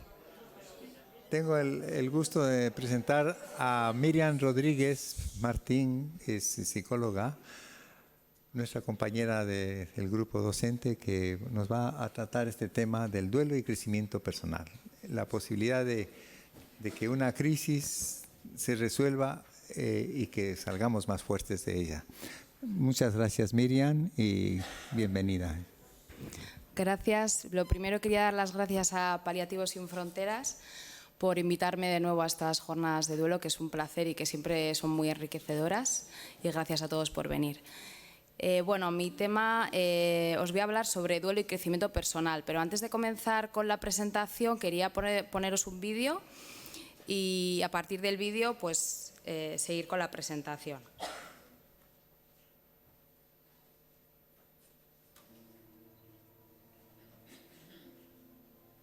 Mi hermana murió esa noche. Ojalá pudiera decir que se curó milagrosamente. Pero no fue así. Simplemente dejó de respirar.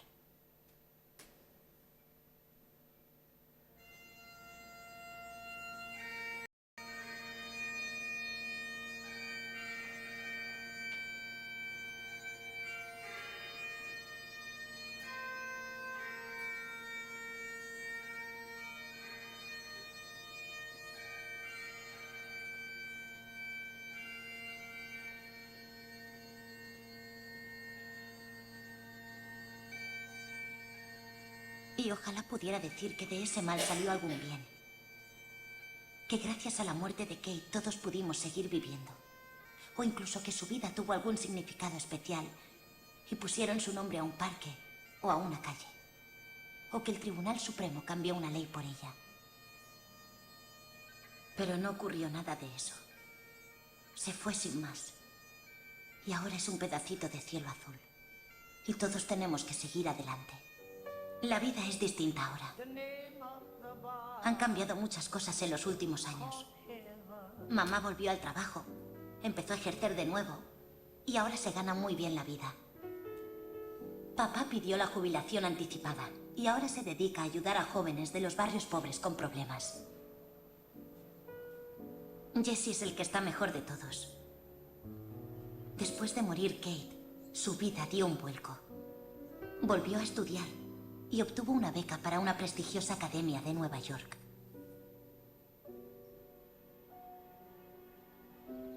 Y aunque hemos crecido y nos hemos mudado, todos los años, el día del cumpleaños de Kate, nos vamos de vacaciones juntos. Y siempre al mismo sitio.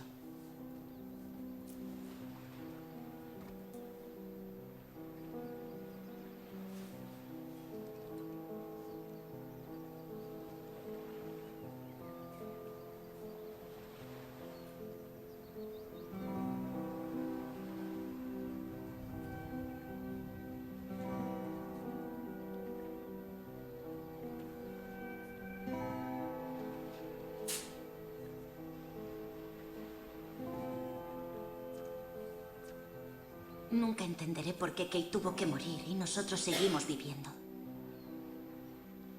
Supongo que no existe ninguna explicación.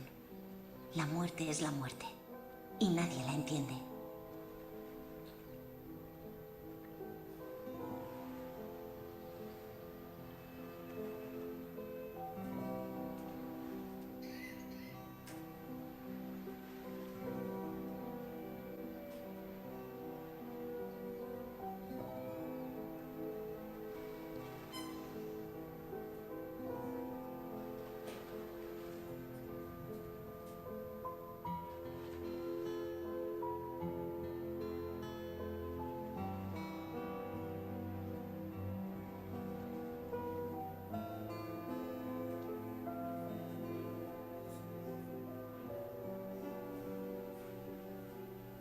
Hubo una época en la que creí que me habían traído a la Tierra para salvar a mi hermana.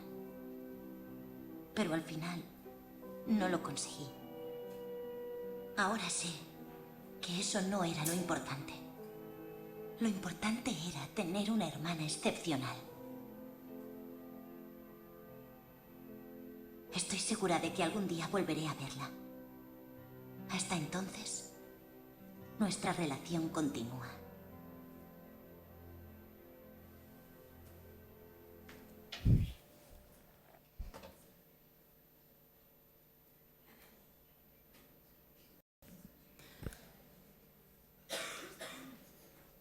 Bueno, este trocito de vídeo que os he puesto es el final de la película La decisión de Anne. Que bueno, aunque os he hecho un poquito de spoiler, os recomiendo que si podéis, si tenéis oportunidad de verla, la veáis, porque es una película que, como veis, en 4 minutos que ha durado el vídeo, tiene muchísimos matices. Y bueno, para resumirlo, la película narra la historia de una familia, en este caso de Anne, que es la niña que aparece en la portada, que fue trajida al mundo por sus padres, la tuvieron para que donara médula a su hermana, que es Kate, que tiene cáncer, que tiene leucemia, y fue trajida al mundo para curarla. Entonces llega un momento en el que ve que, bueno, pues que esa curación no va a ser real, y decide pedir la emancipación médica. Decide ir a un abogado y pedir la emancipación médica. Y bueno, se ve cómo esa decisión influye en la familia, y se trabaja, bueno, se ve cómo se da la despedida, el duelo anticipado, y luego, como habéis visto, pues el duelo. Una de las frases que ella menciona en este vídeo que os he puesto es la frase de: nunca entenderé por qué ella tuvo que morir y nosotros seguir viviendo. Y es una de las preguntas que no tienen respuesta y que todos nos hemos hecho alguna vez. ¿Por qué ocurren las cosas? Antes mi compañera Silvia, pues no hemos estado hablando del por qué. ¿Por qué se tiene que morir un niño? ¿Por qué existe la enfermedad? ¿Por qué las cosas ocurren así? Pero son cosas que no tienen respuesta y que nadie lo va a saber, ni un psicólogo, ni un médico, ni siquiera un cura te lo puede decir, ¿no? Entonces, siempre intentamos, ¿no?, nos focalizamos en la pregunta el por qué. Pero esta pregunta a veces hace daño porque no tiene respuesta. Entonces se puede cambiar en el para qué. No para qué se ha muerto mi ser querido, porque eso no tiene respuesta tampoco. O sea, no existe una función. Como decían en el vídeo, mi hermana no murió para que los demás pudiéramos seguir viviendo. O sea, la muerte no tiene una función como tal.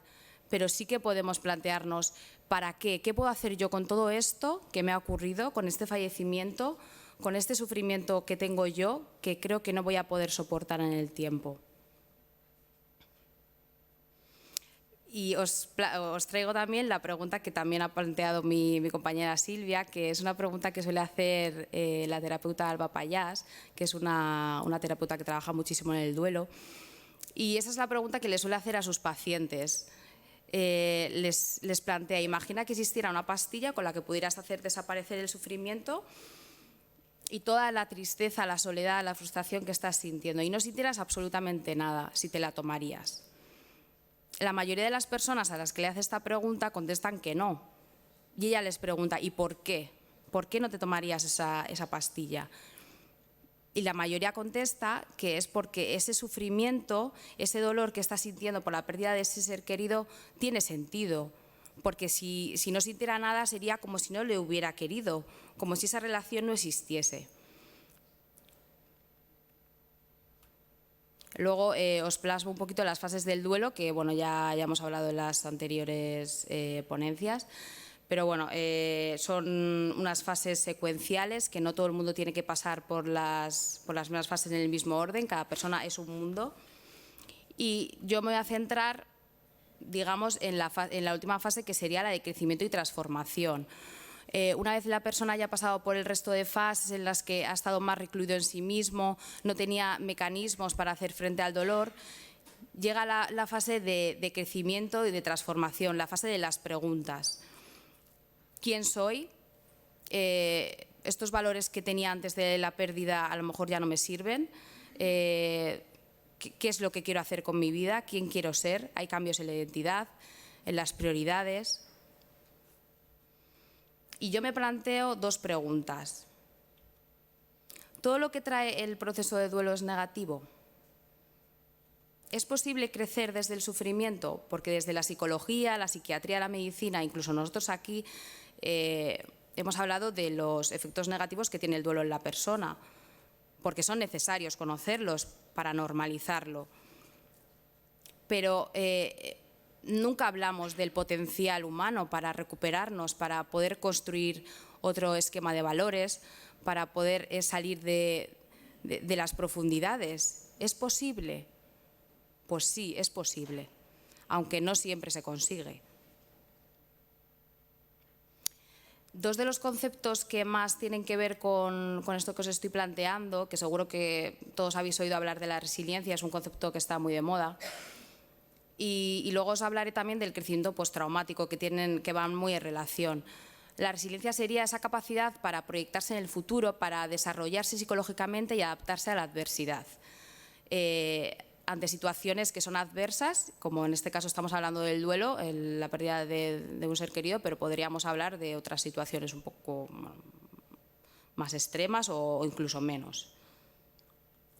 ¿Qué dimensiones tiene? Tendría la introspección, esa capacidad para conocerse a uno mismo, la motivación esencial, tener un propósito en la vida, la autorregulación emocional, eso que llamamos ser fuerte, no tener una actitud de victimismo ante las cosas, y una independencia de autonomía emocional. No todas las personas tienen resiliencia, es un proceso evolutivo y hay una serie de características como... Sobre todo se habla del apoyo social y familiar que tenga la persona, que eso es lo que más influye en el desarrollo de la resiliencia. Sobre todo se habla en los niños. Ahora se está poniendo, está muy de moda el hacer resilientes a los niños. ¿Para qué? Porque como hemos estado hablando, la muerte es algo natural que nos va a llegar a todos. Entonces, ¿por qué no educamos a los niños para que sean resilientes, para que sean fuertes, para que puedan afrontar la adversidad? Y luego estaría el crecimiento postraumático, que sería un pasito más. Sería el crecer, sería ese cambio positivo que se da en la persona ante ese proceso de lucha, en este caso ese proceso de duelo que ha tenido que estar viviendo. Es como una reevaluación positiva y un desarrollo que va más allá del funcionamiento previo, es decir, la persona sube un escalón, digamos. La resiliencia y el crecimiento postraumático no siempre van de la mano, pueden ser independientes. Una persona que no ha mostrado ningún tipo de respuesta resiliente durante el proceso de duelo, por ejemplo, o ante algún suceso traumático, puede luego posteriormente desarrollar un crecimiento. Igual que una persona que ha desarrollado un crecimiento ha podido no ser resiliente durante el proceso. ¿Y qué conceptos son importantes en el crecimiento? El afrontamiento activo. ¿El tiempo todo lo cura? No. ¿Qué hago yo con ese tiempo que tengo? ¿Qué hago yo con esto que me ha pasado? Es un afrontamiento activo por parte de la persona que decide, que toma decisiones ante lo que le ha pasado, que decide no cómo sentirse, pero qué hacer con lo que estoy sintiendo. Es una experiencia de aprendizaje al final, es aprender de la pérdida. Tenemos oportunidades y tomamos conciencia de lo que hemos perdido. Y todo ello en conjunto es lo que llamamos el crecimiento. Entonces, lo que se plantea es, si yo he pasado por un sufrimiento, ¿no puedo crecer? Bueno, pues parece que estos dos fenómenos, el crecimiento y el sufrimiento, van de la mano y coexisten. Son parte del proceso de cambio. El hecho de estar sufriendo no quiere decir que luego no se pueda crecer. Al contrario, se crece desde el sufrimiento, desde la adversidad. Normalmente, no me gusta hablar de lo que es normal y lo que no, pero bueno, se suelen dar 3 tipos de cambios en esta fase. Sean cambios en uno mismo, cambios en la identidad, en lo que he sido hasta ahora, lo que quiero ser, qué es lo que me define a mí. Se dan cambios en las relaciones interpersonales, se valora, como ha dicho Silvia, te das cuenta de quién está, con quién puedes contar y con quién no. Descubres que necesitas a los demás, porque has estado durante el resto de fases, has estado recluido en ti mismo, en tu refugio, pero más adelante, en el duelo, te das cuenta de que las otras personas te pueden hacer bien, porque somos seres relacionales y necesitamos a los demás para tener la identidad, para construirnos. También nos damos cuenta que los que están alrededor también han sufrido, que también tienen sus duelos y que también nos necesitan. Ahora en esta fase ya somos más capaces de estar con los demás en vez de estar tan aislados. Y sobre todo se dan cambios en la espiritualidad y en la filosofía de vida, son los cambios más frecuentes. Los valores cambian, las creencias también, las prioridades que teníamos antes cambian y se vuelven los valores más profundos, perdurables. En general la persona cambia en cómo veía el mundo. Quería mencionar al psicólogo, psicoterapeuta Viktor Frankl, que no sé si os sonará. Es un referente psicólogo del siglo XX, sobre todo en la psicología existencial. Y este hombre escribió el libro El hombre en busca de sentido, que es un clásico que os recomiendo lo podáis leer. Y este hombre en 1942 fue secuestrado, tanto a él como a su familia, y fueron llevados a campos de concentración. Él fue llevado a unos campos y fue separado de su familia y no supo en ningún momento si estaban vivos o fallecidos. Entonces, en el libro cuenta cómo vivió él todo ese proceso y describe la psicología del prisionero. Entonces, de ahí saca que su postulado fundamental es que la primera fuerza motivadora del hombre es encontrar sentido a su vida. Él contaba que los prisioneros que no veían un futuro, ellos no sabían si iban a salir o no, pero los que se focalizaban en un futuro, en una persona que les esperaba fuera, en su familia o incluso en algo que querían cumplir, una meta que querían llevar a cabo, un sueño, esos prisioneros tenían más oportunidades de sobrevivir que las personas que se rendían, digámoslo así. Y estamos hablando de una situación extrema, como ya sabéis. Entonces, él rescata en el libro esta frase de Nietzsche, que para mí dice mucho en muy pocas palabras, que es: quien tiene un porqué para vivir puede soportar casi cualquier cómo. Y es lo que Frank comenta, que él, por ejemplo, escribió un libro antes de ser secuestrado, pero ese libro se lo arrebataron, que es el libro que El hombre en busca de sentido. Entonces, uno de sus propósitos era escribir ese libro. Entonces, en pedacitos de papel que iba consiguiendo mientras estaba secuestrado en los campos, iba escribiendo notas o cositas que quería que quedaran ahí. Incluso iba imaginándose como si estuviera dando una charla o una ponencia sobre sus teorías.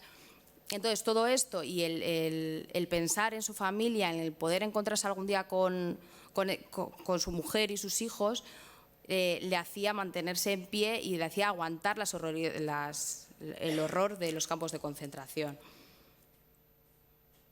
Entonces, él plantea que el sufrimiento es necesario, que no hay que evitarlo, pero que es el sentido que se le da al sufrimiento lo que es importante. No el sufrimiento en sí mismo, sino el sentido que tú le das.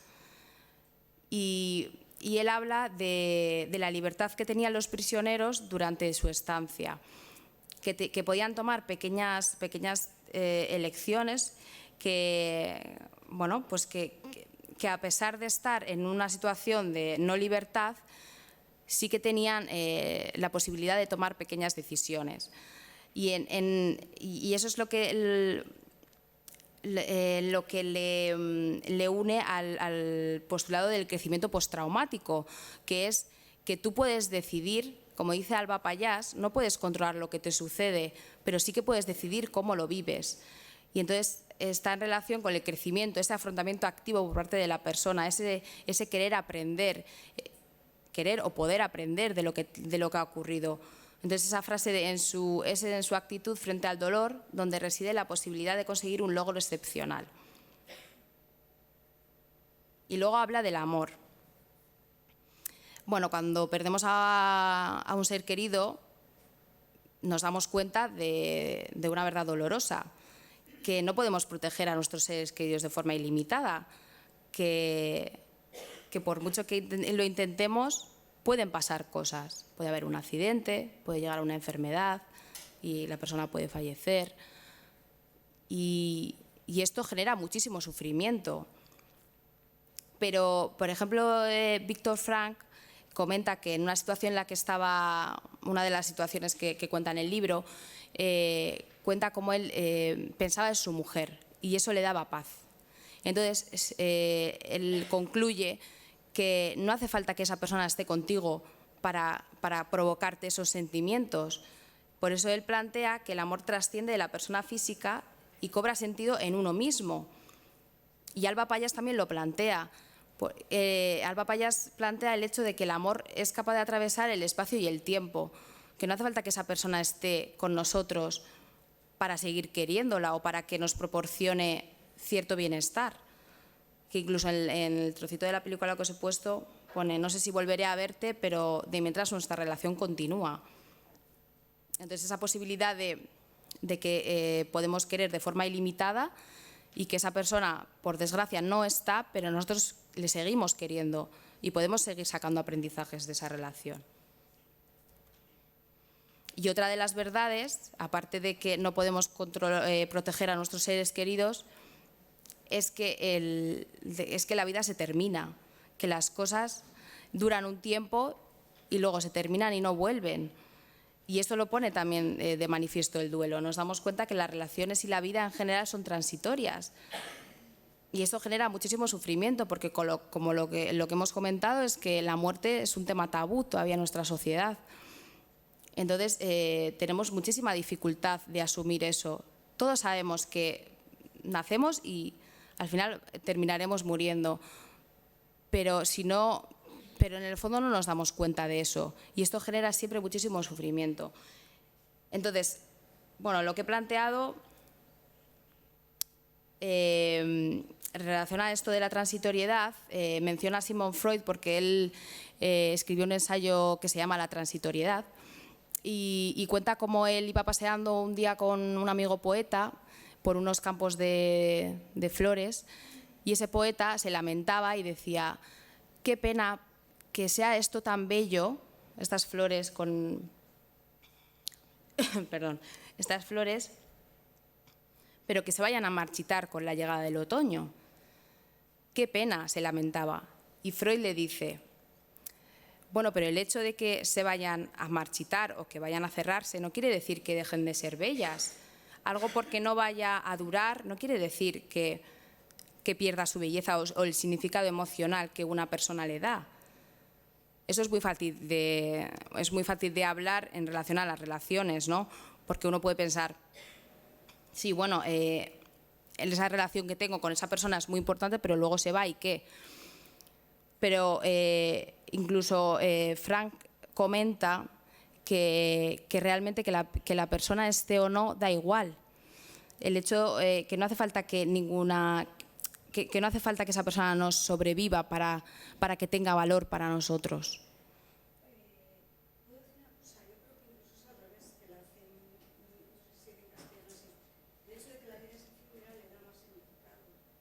Eso es lo que iba a poner ahora.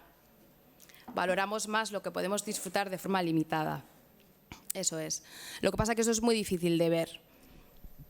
O sea, el asumir la transitoriedad, ¿no? Que estamos aquí, no de paso, pero que todo va a terminar, eso es lo difícil de asumir, es lo que genera siempre muchísimo sufrimiento. Y eso es con lo que ha trabajado siempre Irving Yalom, que es otro psicólogo existencialista, que trabajaba sobre todo, trabaja hoy en día con pacientes con miedo a la muerte. Entonces, él plantea que, claro, ¿cómo hacemos frente a esta verdad, ¿no? de la transitoriedad? ¿Cómo podemos vivir, cómo podemos ser felices sabiendo esto? Bueno, pues él plantea la propagación por ondas concéntricas, que parece un nombre como muy difícil de entender, pero es simplemente es el postulado de que todos creamos de forma no intencional y sin ser conscientes de ello círculos concéntricos de influencia que pueden afectar a los demás durante años o generaciones. Es el dejar algo nuestro en los demás que queda en ellos y que se puede transmitir. Y esto puede ser un consejo, una guía, un abrazo que esa persona, un abrazo que se haya dado en un momento importante, para esa persona ha podido ser importante, o las abuelas, ¿no? Todos recordamos algún momento importante, un consejo. Es que ella me decía no sé qué, pues eso a lo mejor tú se lo vas a transmitir a tus hijos o a tus amigos, no hace falta que sea a tus hijos, a tus amigos, a tu pareja. Y esa influencia va a la vez a otros. Y me gusta mucho esta frase de búscala entre sus amigos, porque esa persona no está, pero sigue estando en lo que ha dejado en los demás, en los recuerdos. Y quería concluir con estas ideas principales, que es que el duelo nos empuja a descubrir quiénes somos y se dan cambios en nuestra identidad a diferentes niveles, que aunque esa persona no esté, podemos mantener viva la relación, que podemos seguir sacando aprendizajes de esa relación, que nuestra capacidad de amor es ilimitada, que en esta fase ya más avanzada, ¿no?, de encontrarte con uno mismo, pues compartes con los demás ya sin resistencias ni miedos, has salido de tu caparazón, sabes que los otros están ahí y compartes. Se da un giro de orientación en los valores de la vida, en las creencias, en las prioridades. Estas cambian, se vuelven más profundas, más trascendentales. Y percibimos que el sufrimiento tiene sentido, que el sufrimiento que yo estoy sintiendo por la muerte de mi ser querido tiene sentido, porque le he querido, porque he tenido una relación con él. Y como decía Silvia, cuando algo te importa, sufres y es normal y es necesario y no hay que evitarlo. Y os dejo 3 libros que os recomiendo si os apetece leer, ya que para mí la lectura es una terapia más. Y bueno, el primero es el de Víctor Frank, El hombre en busca de sentido, que os he comentado antes. Luego de Neymer, El aprender de la pérdida. Y luego de Alba Pallás, que ya he comentado varias cosas de ella, que es El mensaje de las lágrimas. Son libros muy fáciles de leer, muy didácticos y muy amenos sobre todo. Y quería terminar con este párrafo de Kubler-Ross, que es otro referente en el duelo, que a mí me gusta mucho y que siempre me gusta mencionarlo, que es que las personas más bellas con las que me he encontrado son aquellas que han conocido la derrota, conocido el sufrimiento, conocido la lucha, conocido la pérdida y han encontrado su forma de salir de las profundidades. Estas personas tienen una apreciación, una sensibilidad y una comprensión de la vida que los llena de compasión, humildad y una profunda inquietud amorosa. La gente bella no surge de la nada. Gracias.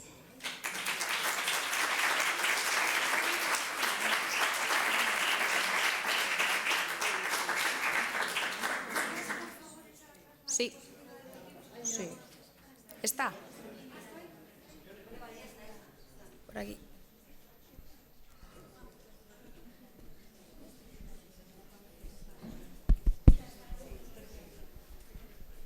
Yo tengo una pregunta respecto a cómo educar a los niños, porque hace 2 semanas mi hijo me ha preguntado esto: ¿qué va a pasar cuando tú vuelvas a nacer y no te acuerdes de mí? O sea, él se ha dado cuenta que no va a estar aquí y que yo no voy a acordarme de él. ¿Cómo le explico eso? La pregunta a las 8 de la mañana, recién despertado, y llorando como una magdalena. Pero ¿cuál es la situación? La situación es que se da cuenta que estamos aquí transitoriamente y que igual, de la manera que a mí no me han educado, y he estudiado en un colegio de curas, que no me han educado en este sentido, ¿cómo puedo educarles en ese sentido sin meter a la Iglesia de por medio? Pues lo primero, normalizando. Si tu hijo llora porque se ha dado cuenta de eso, es normal que llore, ¿no? Porque todo nos genera sufrimiento pensar que no vamos a estar aquí para siempre o que una persona importante para nosotros se puede fallecer. Sobre todo, dejarle expresar emociones y normalizarlo y decirle que aunque pues aunque eso sea transitorio, tiene significado y que hay que disfrutarlo. Es complicado porque, claro, la educación debería empezar desde los colegios. Y desde casa. Claro, desde casa, porque que es donde me hace la pregunta a las 8 de la mañana desayunando. Entonces, claro, ¿cómo le hago ver esa visión de crecimiento? De tranquilo, te vamos a querer igual, yo también te quiero, no pasa nada, exprésate, pero que no se encalle en ese sentimiento. ¿Y tú qué le contestaste? O sea, cuando te hizo yo que viviera el día a día. O sea, que viviese el momento, que ahora estábamos desayunando y que estábamos bien. Y que luego íbamos a ir a Icastola y que mañana nos íbamos a volver a despertar y que así día a día. No sabía tampoco qué decirle. Claro, o sea, no te lo esperabas, ¿no? No, claro, no. Pues a lo mejor darle valor a esos momentos, ¿no? Esos momentos importantes que pasas con él, pues hacérselo ver. Mira qué bien lo estamos pasando. Darle importancia a esos momentos, porque muchas veces nosotros vamos corriendo por la vida y no le damos importancia y estamos pensando en las vacaciones de dentro de 2 meses. Pero es que a lo mejor la cena que vas a tener el sábado es importante para ti, o incluso el momento que estás viviendo. Ver una película tranquilamente con tu pareja, o jugar con tu hijo, ir al parque. Esos momentos, es el apreciar esos momentos importantes y especiales que pasan en la rutina, que siempre esperamos a que pase algo especial. No, es que es ahora. Es que a lo mejor mañana ya no existe. Y eso es lo difícil. Porque primero tenemos que darnos, o sea, que creerlo nosotros para luego poder transmitírselo a nuestros hijos y en general a la sociedad. Siempre en el mañana, no. A ver, estamos aquí, ahora, ¿no? Estamos aquí en esta charla, vamos a disfrutarlo. Lo que pase dentro de 5 minutos no lo sabemos porque el futuro no existe. Gracias. Nada. Ese texto está muy bien, me recuerda a una frase de Mediterráneo de Serrat cuando dice: tu alma es profunda y oscura. Bueno, sí, le estaba comentando que el texto que está ahora en la pantalla me parece muy, muy lindo y que me recuerda a la canción de Serrat, Mediterráneo, a una frase que dice: y a fuerza de desventuras tu alma es profunda y oscura. Sí, a mí me gusta la frase, la última, de la gente bella no surge de la nada. Sí, es la que más me recuerda a esto. Ajá. Yo le quería hacer antes a ella una pregunta que, si me permitís, la hago ahora, ¿no? O sea, yo a veces he notado que, bueno, en mi vida algunos golpes son tan fuertes que te dejan como cao, ¿no? O sea, obnubilada y sin la capacidad de gestionar esto, ¿no? A nivel emocional. Y yo, por ejemplo, pues ¿qué es lo que he hecho en su momento? Pues he aparcado esa emoción. Digamos, ese sufrimiento no me lo he permitido realmente vivir, he puesto como un tapón y bueno, cuando he tenido el momento o cuando me ha vuelto a resurgir, pues he ido gestionándolo también como he podido, ¿no? Entonces, mi pregunta es, supongo que debe de haber un aspecto positivo de hacer esto, porque yo en ese momento sentí que era lo que podía hacer para tirar adelante, pero que también tiene que haber otro aspecto no tan positivo, y es que cuando aparcamos ciertas emociones y les ponemos como un tapón, pues eso va por ahí huyendo, y cuando destaponamos, pues hay como quizá más trabajo que llevar a cabo que si lo hubiéramos hecho en el momento que ocurrió, ¿no? ¿Qué te parece? Bueno, os hago la pregunta a ambas. Bueno, ¿está funcionando?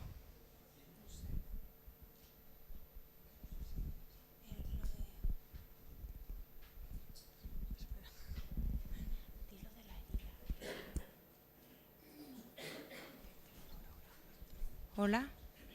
No. Sí se oye. Se oye. Digo que si tapas las emociones un tiempo prudencial porque en ese momento no te ves capaz de afrontarlas, no pasa nada. El problema es si las aparcas, las tapas y las ignoras durante mucho tiempo, y por dentro es la metáfora de la herida. La infección sigue, hasta que llega el momento, ¡pum!, que explota, ¿no? Igual pues ya está más cicatrizado, es ese. Pero tampoco hace falta.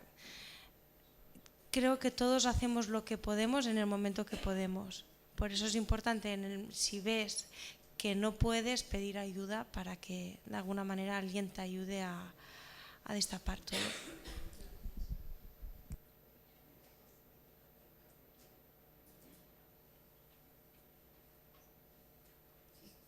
Jaione. Ahí. Mira, yo quería comentar algo porque, bueno, mi experiencia con la muerte, la verdad es que yo la he tenido muy cercana y la he tenido por persona, no, yo por experiencia personal mía y en personas que se han ido, ¿no? Y te preguntas, en ese momento en el que estás con mucha tristeza, mucha gente le cuesta mucho por la sociedad en la que vivimos gestionar su propia tristeza y entonces no sabe cómo ayudarte a ti, no sabe porque le recuerda que ellos tienen esa dificultad. Y entonces luego te das cuenta de que los seres queridos no se van nunca de nuestra vida, su cuerpo se va, eso es lo que es finito y tiene que ser así para que entendamos que la vida, o sea, tiene que haber esa muerte para que haya vida y realmente desde que nacemos así es nuestro cuerpo, lo que pasa que no somos como muy conscientes y eso hace años pues como que nos hemos olvidado de ello, ¿no?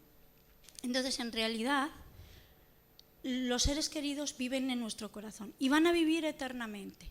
Entonces claro, a un niño lo que le asusta es, con respecto a algo que preguntaban por allá, que a mí alguna vez me han preguntado, y te pilla tan así que dices tú, uff, ¿no? Y entonces yo, alguna vez a mis sobrinos, que yo no los veo con frecuencia, y yo alguna vez les he dicho, porque han pasado momentos, tal, y yo les he dicho, cuando te sientas muy triste, llámame, que en sueños yo voy a estar cerca de ti y vas a sentir mi presencia aunque mi cuerpo no esté aquí. Y va a ser así, lo vas a sentir. Y eso los niños lo entienden muy bien, porque en realidad todos somos uno. Uno, porque somos química y energía. Y de esa manera tú estás generando unas ondas de vibración positivas en el que tú te sientes unido. Los niños se sienten unidos a sus madres o a sus padres, no por lo que les digan, sino por lo que sienten y por lo que realmente, algo que tú sabes que eres parte de eso. Y no hay una explicación. Pero eso es lo que nos conecta a todos los seres humanos. Eso es. Independientemente de la religión que tengas, independientemente de que quieras creer que hay un Dios o no lo hay, ¿eh? Eso no es cuestión de religión. Y los niños asumen muy bien, lógicamente que se dan cuenta de eso, pero el tema de la muerte, la separación, ellos lo llevan mucho mejor porque saben vivir mejor el momento. Entonces a veces bendita muerte que te permite vivir otras cosas. Bendita muerte. Gracias. Sí, estoy de acuerdo con lo que has planteado. No es cuestión de religión, es cuestión de espiritualidad, de trascendencia, que es mucho más que solo religión. Y que sí, que nuestros seres queridos siguen, aunque no estén aquí. Siguen de otra manera. Siguen en nuestro corazón. A veces la encuentras cuando tus padres o tus abuelos no están y eso de no están y la fuerza te la dan ellos. No sabes de dónde, pero la fuerza que a veces estás y te viene de ahí porque estás conectado. Están en otro sitio que no sabemos, pero sientes. Y si eso te sirve, eres parte de los que estamos aquí, venimos de otros seres que dieron su vida para que nosotros estemos aquí. Bueno. Creo que eso merece la pena. Bueno, es muy interesante lo que estás diciendo, pero el tiempo se nos viene encima y te agradecemos muchísimo, Miriam. Gracias. Y ahora en el siguiente taller que va a ser sobre el poder de la palabra, posiblemente vais a escuchar cosas que van a complementar lo que habéis dicho, ¿eh? Así es que pasen, por favor. Jesús se nos incorporará luego, pero hacer...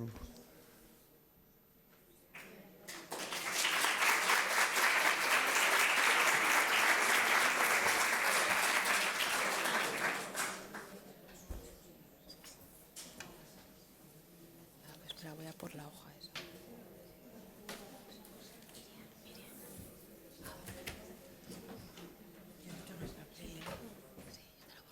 Yo no tengo el papel, ¿lo tenéis ahí? sé hablar vosotras, yo no. No sé, mira, lo tiene ahí. Vale, Sí. que está ahí con el micrófono. Hay las velas. Teníamos que haber puesto las velas. No, al final ha dicho que no. No. Venga, Ha dicho al final que no. Bueno, queríamos hacer el taller que os presentamos ahora, es el taller del poder de la palabra. La palabra, yo como psicóloga y bueno, como todos los que estamos aquí, ¿no? Los seres humanos nos comunicamos y la palabra forma parte de esa comunicación. Entonces creemos que en el duelo la comunicación es vital, es muy importante como en todos los aspectos de la vida, pero bueno, ahora estamos hablando del duelo y es algo muy importante que a veces olvidamos. Vamos a hacer este ritual porque creemos que la palabra facilita la expresión. Porque ponerle palabras a lo que nos está pasando, a lo que estamos sintiendo, dota de significado todo eso que tenemos por dentro, que a veces es como un lío que no sabemos muy bien qué es, pues ponerle palabras, poniéndole palabras se hace real y sabemos qué ocurre. Poner palabras a lo que ocurre, a lo que nos pasa, implica también entrar en un proceso. Y bueno, lo que os vamos a plantear ahora es que os vamos a dar a cada uno de vosotros un papelito en blanco. Entonces nos gustaría, si es voluntario, si alguien no se siente cómodo haciéndolo, puede decidir no hacerlo, ¿vale? Se trata de poner en este papelito en blanco algo que queramos decirle a una persona importante para nosotros. No importa que esa persona esté viva o esté fallecida. ¿Vale? Pensar, no lo penséis demasiado. Pensar en alguien importante para vosotros, en la primera persona que os venga a la cabeza, y pensar en algo que os gustaría decirle. Unas palabras, lo que queráis. Incluso podéis dibujar si no sale una frase, ¿vale? No lo penséis mucho, llevaros por vuestra intuición. ¿Vale? Y luego estos papelitos, bueno, primero hacer eso y luego ya os decimos.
Bueno, queríamos recordaros que estamos en un espacio seguro donde el respeto y la confidencialidad son clave, que todo lo que se genere aquí no salga de aquí, por favor, ¿vale? Y sobre todo muchísimo respeto. Ahora lo que vamos a hacer es, cada uno de nosotros vamos a coger un papelito de la bolsa al azar y vamos a leer en alto para hacer honor a eso que ha querido expresar la persona que lo ha escrito, ¿vale? No hace falta, o sea, no hace falta que salga la persona que ha escrito el papel, ni mucho menos, ¿eh? Simplemente es una manera de compartir, como hemos dicho, que es tan importante las palabras.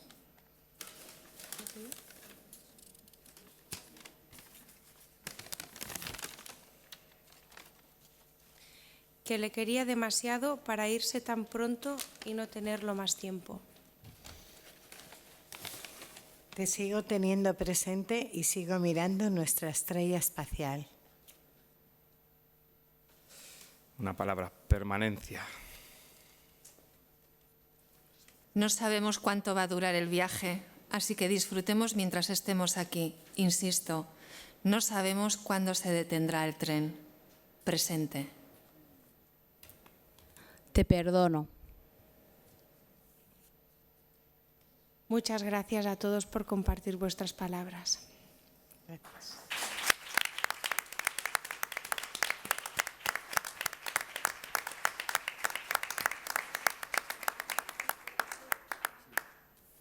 Queríamos agradeceros toda la implicación que habéis tenido en este pequeño taller y bueno, recordaros que os apoyéis en familiares y amigos y en profesionales si hace falta, pero que os apoyéis, ¿vale? Que somos seres relacionales y muchas veces no vemos lo que está alrededor, pero que hay personas que nos quieren y que nos apoyemos siempre.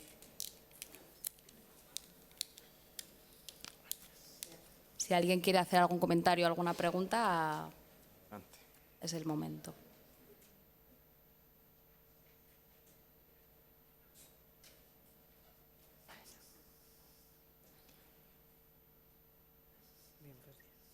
Muchísimas gracias. Gracias.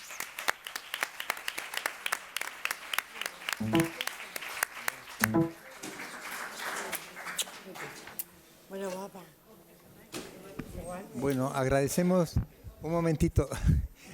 Por favor, rellenar las hojitas de evaluación. Por otro lado, como tenemos unas jornadas el 12 de junio, pues por favor, nos gustaría teneros nuevamente en ellas. Va a ser sobre el voluntariado paliativo y la cooperación. Y luego, pues cada año hacemos estas jornadas y cuando veáis Paliativos Sin Fronteras, pues por favor, pues hay algo detrás de estas cosas que estamos queriendo transmitiros y nos gustaría tener vuestra compañía. Muchas gracias y nos vemos el 12 de junio. Hasta pronto.